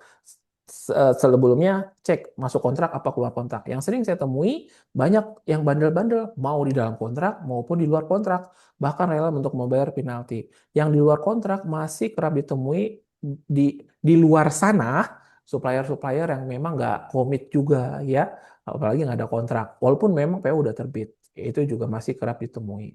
Jadi kalau dari statement Bapak kedua belah pihak, ya temui, obrolin aspek apa yang menjadi kenaikan, diskusikan. Nah itu yang kita cari win-winnya di tengah. Siapa tahu ada hal yang memang bisa kita sepakati. Kalau nggak ada juga, Apa pakai taktik beberapa yang tadi saya sampaikan. Mungkin value beyond price yang bisa Bapak Bapak Bapak lakukan sih untuk kondisi yang seperti ini. Singkatnya demikian Pak Arief mungkin dari teman-teman Pardik. Terima kasih. Iya, baik. ada yang raise hand nih, Pak Boy Hendarto. Pak Boy berkenan untuk open mic, Pak, bertanya langsung dengan Pak Septa. Kita open sesi interaktifnya. Wah, Pak Boy langsung lower the hand ya. Kita langsung Pencet. lompat dulu aja ya. Ya. Ke Ibu Siti Halimah dari PT Yanmar. Dalam procurement inisiatif roadmap untuk jangka menengah, ada poin mengenai akurasi forecast, Pak. Di tengah perjalanan, forecast yang sudah kami informasikan kepada supplier, ternyata kuantitinya berkurang.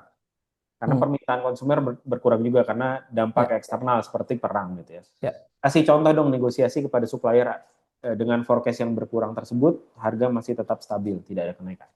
Baik, terima kasih Bu Halimah. Is a good thing kita Baik, memberikan forecast pembelian kepada certain supplier.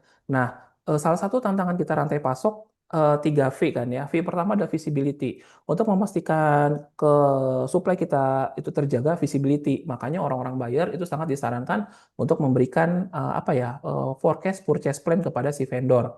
Nah, ketika purchase forecast plan ini ada beberapa yang memang dia akurasinya ini dibiaskan ya dalam artian bukan menjanjikan. Let's say, oke porsi ke Bapak di tahun 2026 ini adalah sekian ribu metrik ton ya dengan pembagian setiap bulan adalah A, B, C, D, E, F, G dengan production rate ratio kita kondisi normal segini ya gitu.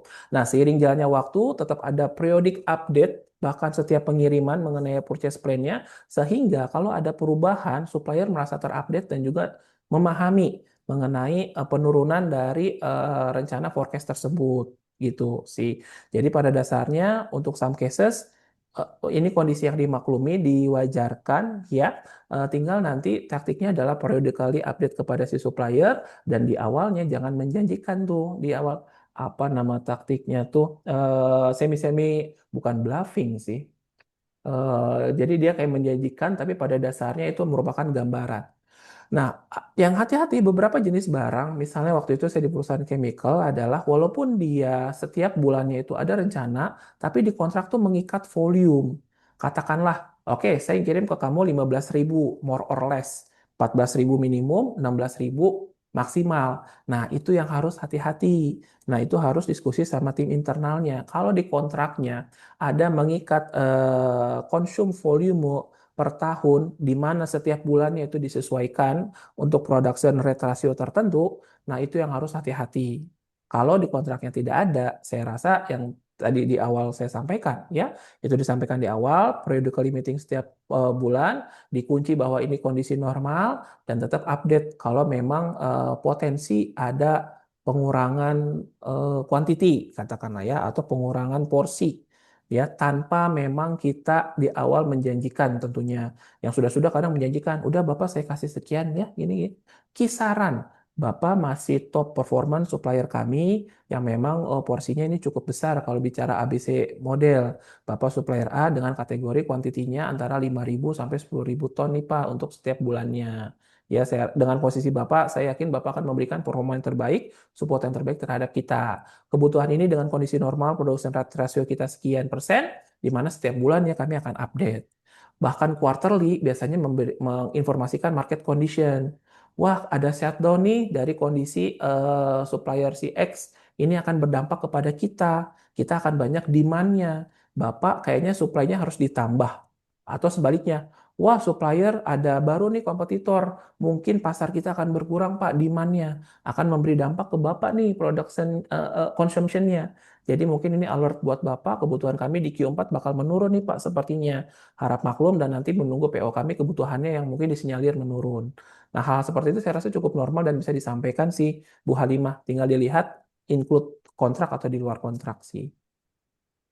Gitu Pak oh, Arief. thank you Pak Septa jawabannya. Wah, makin banyak nih Pak. Banyak siap. Semoga Pak Septa diberikan banyak kekuatan ya sampai sore ini. Sampai jam 7. Lanjut, Sampai jam berapa? Sampai jam 4 ya? jam 7 Oh, katanya. sampai jam 7. Oke. Siap ya. Lanjut kita ke BCA Digital. Ada Pak Dumas ya. Apakah ada tips dan trik untuk negosiasi dengan pemerintah atau BUMN atau BUMD? Nah, tolong kasih tahu perbedaannya nih negosiasi B2B dan B2G. Terus Oke. yang kedua adalah kapan proses negosiasi itu harus kita eskalasi ke atasan gitu ya atau ke level yang lebih tinggi. Silakan Oke. Pak. Baik, terima kasih. Tips and tricks untuk negosiasi dengan pemerintah atau BUMD ataupun BUMD ya rekan-rekan semuanya. Pada dasarnya ya beda beda industri itu berbeda treatment, beda perusahaan beda treatment. Jangan kita mengklasifikasi antara swasta sama BUMN, bahkan antar swasta dan antar BUMN sesama pun itu biasanya beda treatment atau beda perlakuan.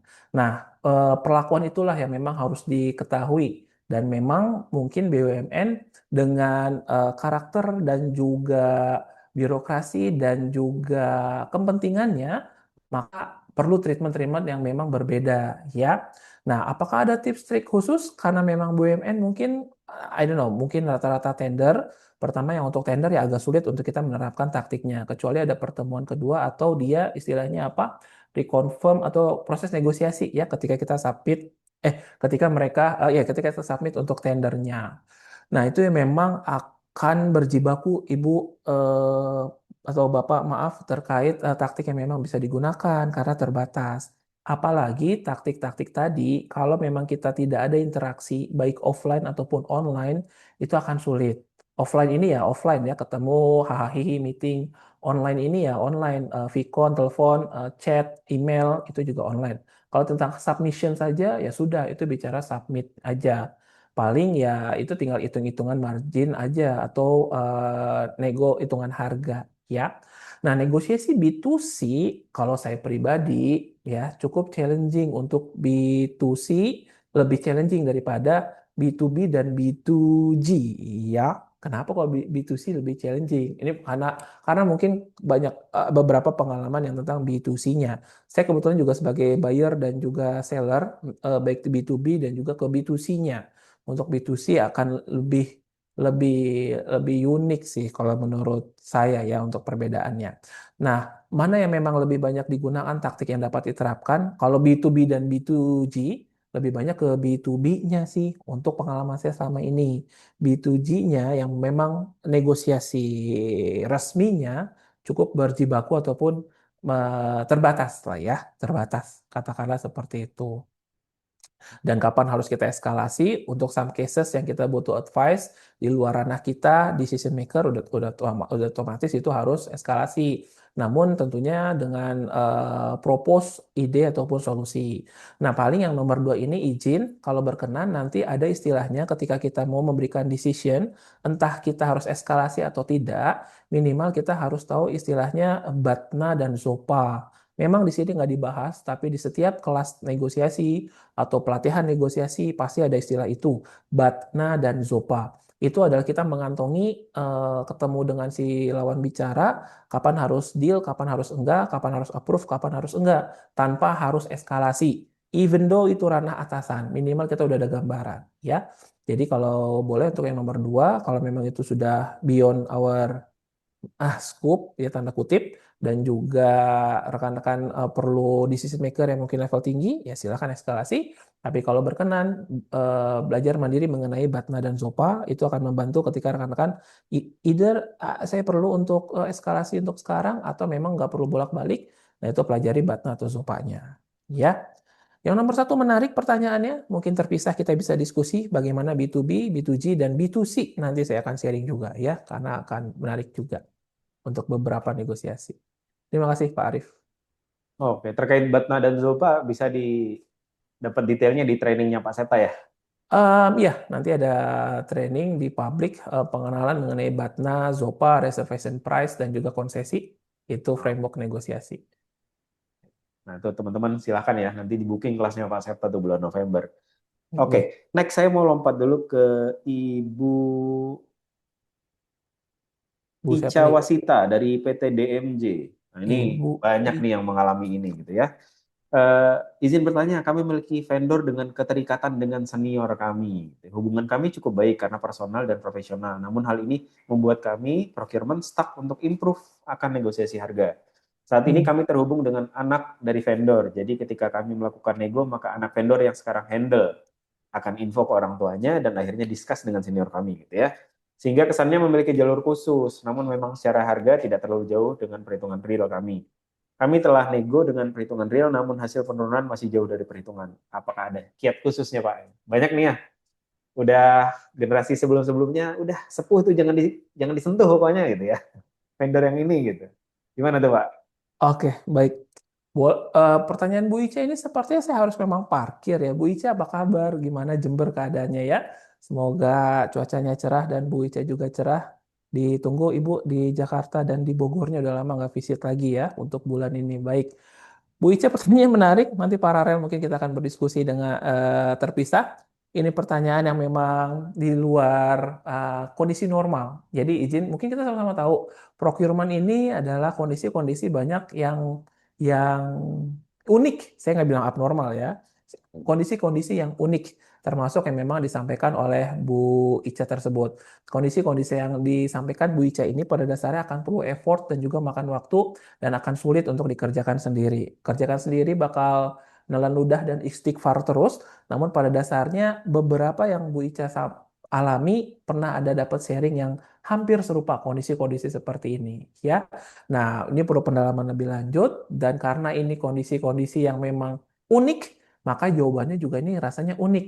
Yang saya harus perlu lebih dalam diskusi sama Bu Ica ini agar memang mungkin tidak ada miskom antara saya dengan Bu Ica. Tapi for sure betul Ibu kondisi-kondisi seperti ini nggak Bu Ica saja, ada beberapa yang kadang ya loncat, special case, jalur khusus, keterikatan. Oke lah, nggak apa-apa, bro. Itu ya kita sama-sama tahu kondisi seperti itu ya.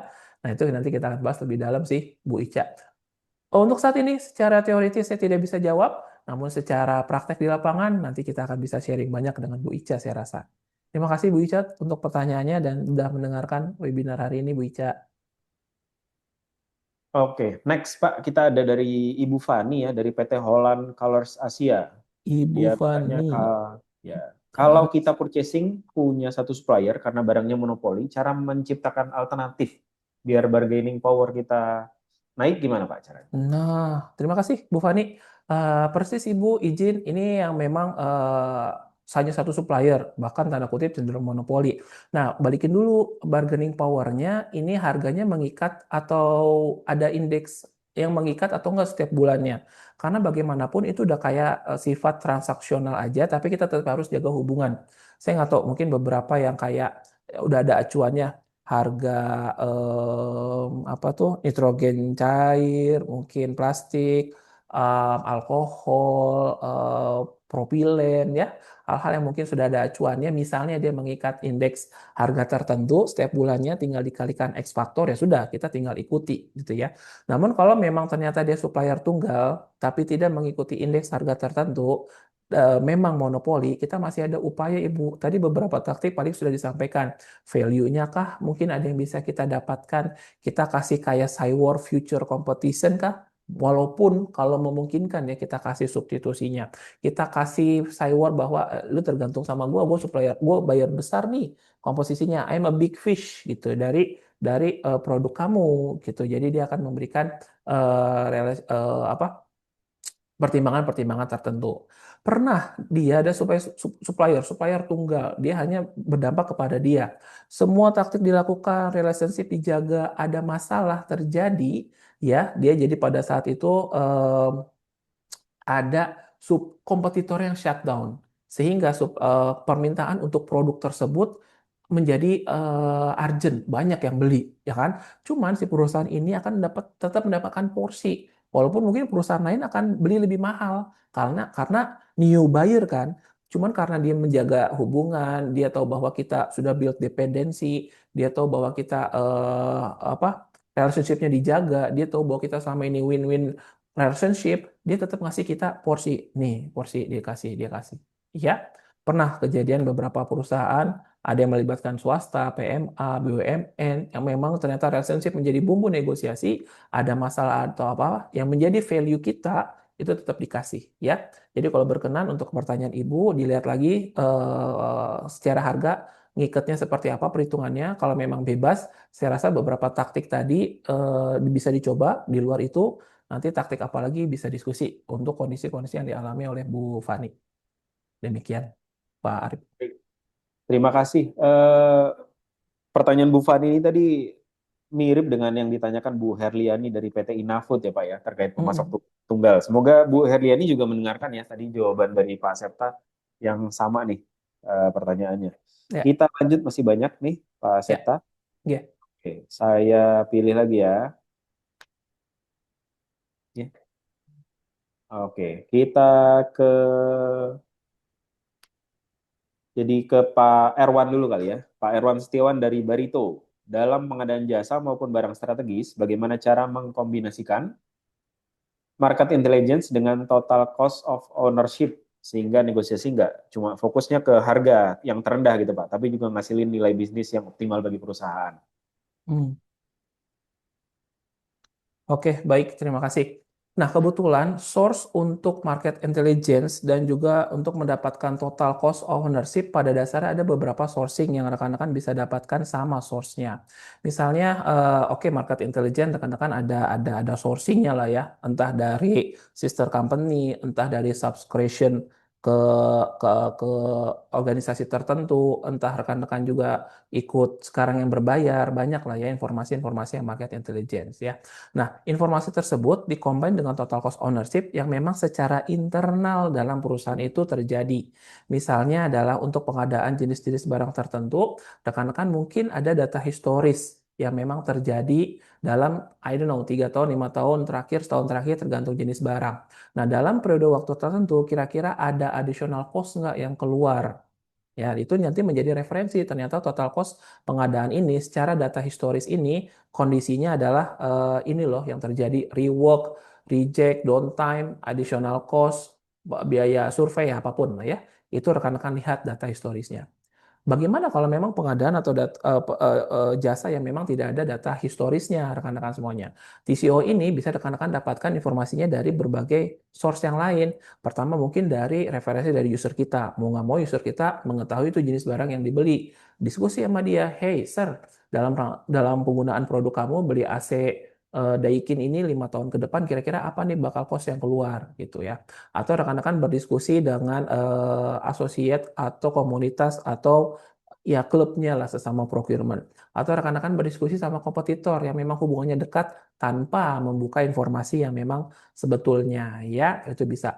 Dan kalau ada cabang atau plan lain atau sister company bisa jadi referensi karena mungkin dia sudah beli barang yang sama atau mendapatkan informasi yang serupa ya. Intinya rekan-rekan coba explore khususnya Pak Erwan untuk mendapatkan TCO ini secara internal diubuk-ubuk tuh informasi yang memang dia dapatkan. Nah, kaitkan dengan informasi dari harga ataupun market intelligence tersebut. Nah, apakah memang gapnya ataupun apa ya peluang negosiasi yang dilakukan dibenturkanlah di situ. Baru rekan-rekan bisa bisa negosiasi lebih lanjut apa sejauh mana kita harus berperang dengan si lawan bicara. Gitu. Thank you.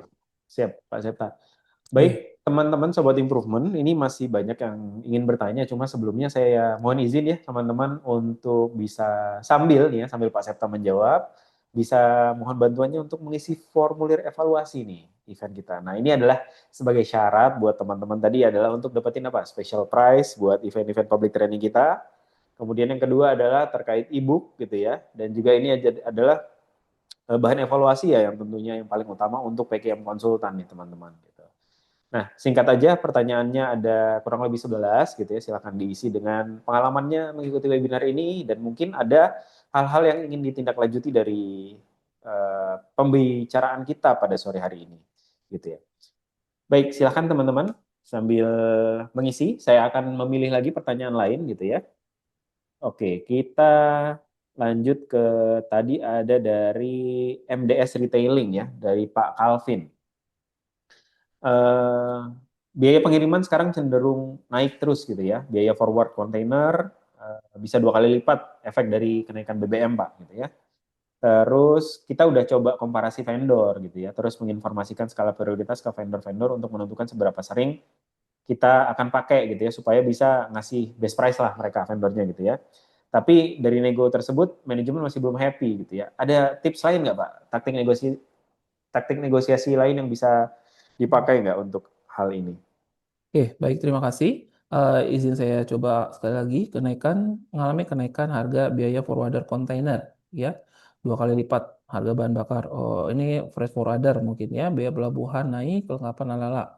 Kami komparasi vendor, skala prioritas ke vendor-vendor untuk menentukan seberapa sering kami funded memberikan best price, seberapa sering. Hasil nego tersebut belum happy. Saya mau tanya titik taktik mana yang bisa kita agar tekan kembali. Oke, izin terima kasih Pak Calvin untuk pertanyaannya. Saya mau make sure apakah memang dua freight forwarder yang memang dijabarkan ini sudah dua terbaik atau yang porsinya terbesar atau enggak. Biasanya kan kalau kita menggunakan terus organisasi menggunakan vendor katakanlah ada top 3 atau top 4 dan itu juga ada bobotnya sendiri-sendiri tergantung jenis barang memang. Kalau volumenya banyak itu dia akan bobotnya sendiri-sendiri. Saya mau make sure ini dua ini terbaik atau tidak nih dari sisi yang sudah dikomparasikan. Nah, nanti kalau memang memungkinkan di breakdown, silakan di breakdown dan memang harus bertemu dengan sisi si level dan si level. Sebaiknya, even freight forwarder pun kalau memang ada kenaikan harga, itu si level, jangan kan si level dah ya, atasannya itu kita bertemu ya dengan atasan kita secara politely untuk menginformasikan bahwa ini akan ada adjustment terkait harga. Bahkan kalau dia bicara open book costing, menginformasikan ini, biaya ini, ya silahkan nanti dikomparasikan.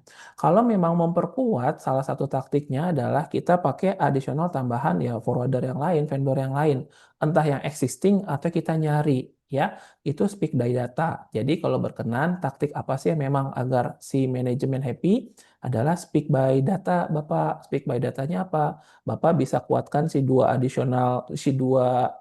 vendor yang memang kandidat ini untuk present, memaparkan dan assure kenaikan-kenaikan tersebut persentasenya. Speak by data kedua adalah Bapak bisa tambah additional vendor lain yang memang existing atau new vendor. Apalagi kalau new vendor mungkin dia akan banting harga, yang penting masuk, marginnya akan turun ya. Yang ketiga adalah Bapak coba speak by data terkait komunitas atau lingkungan Bapak, ya asosiasi atau memang ada cabang atau plan lain, channel lah, relasi, ya. Nanti dikomparasikan apakah sesuai atau tidak. Kalau memang bicara terkait biaya pelabuhan, ini kan kalau nggak salah sudah ada acuannya ya, sudah ada resminya. Paling yang berbeda-beda tuh kalau buruh bongkar atau at cost-nya. Nah itu memang bisa kita cross check kan, nanti tinggal ke pelabuhan. Setahu saya ya, nanti saya bisa cross check biaya pelabuhan apa apa sih macam-macam ya.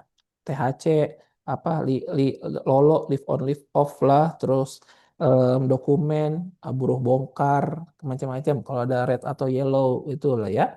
Nah itu bisa dicek sebenarnya kondisi di aktual di lapangan seperti apa gitu. Jadi ada beberapa cara kalau berkenan apapun caranya speak by data karena mau gimana pun manajemen akan melihat kira-kira ya real case-nya seperti ini loh. Satu sisi manajemen pun nggak salah, pasti akan mencoba men-challenge ya kita sebagai subordinatnya. Ada beberapa memang manajemen yang memang men-challenge atau mencoba kita kasih yang best price atau best effort-nya. Nah, best price, best effort kita akan dapat dipatahkan kalau kita speak by data, ya, data-data yang kita sampaikan. Most likely itu paling Pak Calvin yang memang bisa kita diskusikan, dan kalau butuh diskusi mengenai freight forwarder atau referensi atau masukan, freight forwarder nanti bisa diskusi, siapa tahu nanti bisa referensikan freight forwarder yang lain. Seperti itu sih. Oke, baik.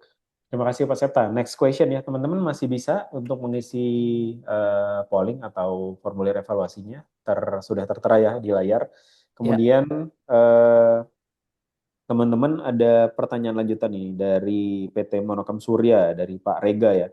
Pak, gimana caranya ngatasin sistem procurement yang usernya sering banget bilang, urgent, urgent, urgent. Sering banget nih ya ketemu ya. Ada CEO biasanya, Roro Jonggrang nih. Gitu. ini ini pertanyaan dari Rega Dwi Ramadan, relate banget sih Pak Arif nih ya, di mana-mana. Terima kasih Bapak untuk pertanyaan yang sangat sangat sangat relate yang mostly tetap temui ya. Oke, saya bingung jawabnya ya. Walaupun sangat relate tapi saya bingung untuk menjawabnya sih pada dasarnya. Oke, cuman saya izin untuk sharing yang memang pernah kejadian. Karena kalau bicara teori, saya yakin Pak Rega pun tahu teorinya dan bagaimana harus terjadi. Ini terjadi salah satu perusahaan besar PMA di mana usernya yang memang ya udah urgent PR ini isu dia tidak mengerti mengenai kondisi yang ada di procurement. Yang dia lakukan itu lawas normal, dia mengedukasi. Maaf maaf nggak semua user pinter, nggak semua user memahami procurement, nggak semua user commercial wise itu seperti apa. Dia coba mengedukasi dari si usernya tersebut. Gini loh lead time, gini loh supplier kita, ini loh yang akan terjadi. Yang kedua, dia ada periodically meeting, mingguan pada saat itu, dilakukan periodically meeting. Yang ketiga, dia ada kertas kerja bersama, dashboard, ya untuk apa ya memonitor bareng lah dashboard yang tersebut. Apapun itu, pakai Google Sheet pun is okay, pakai Excel pun is okay, ya pakai ada dashboardnya lah. Zaman sekarang sudah ada beberapa dashboard lain, ya.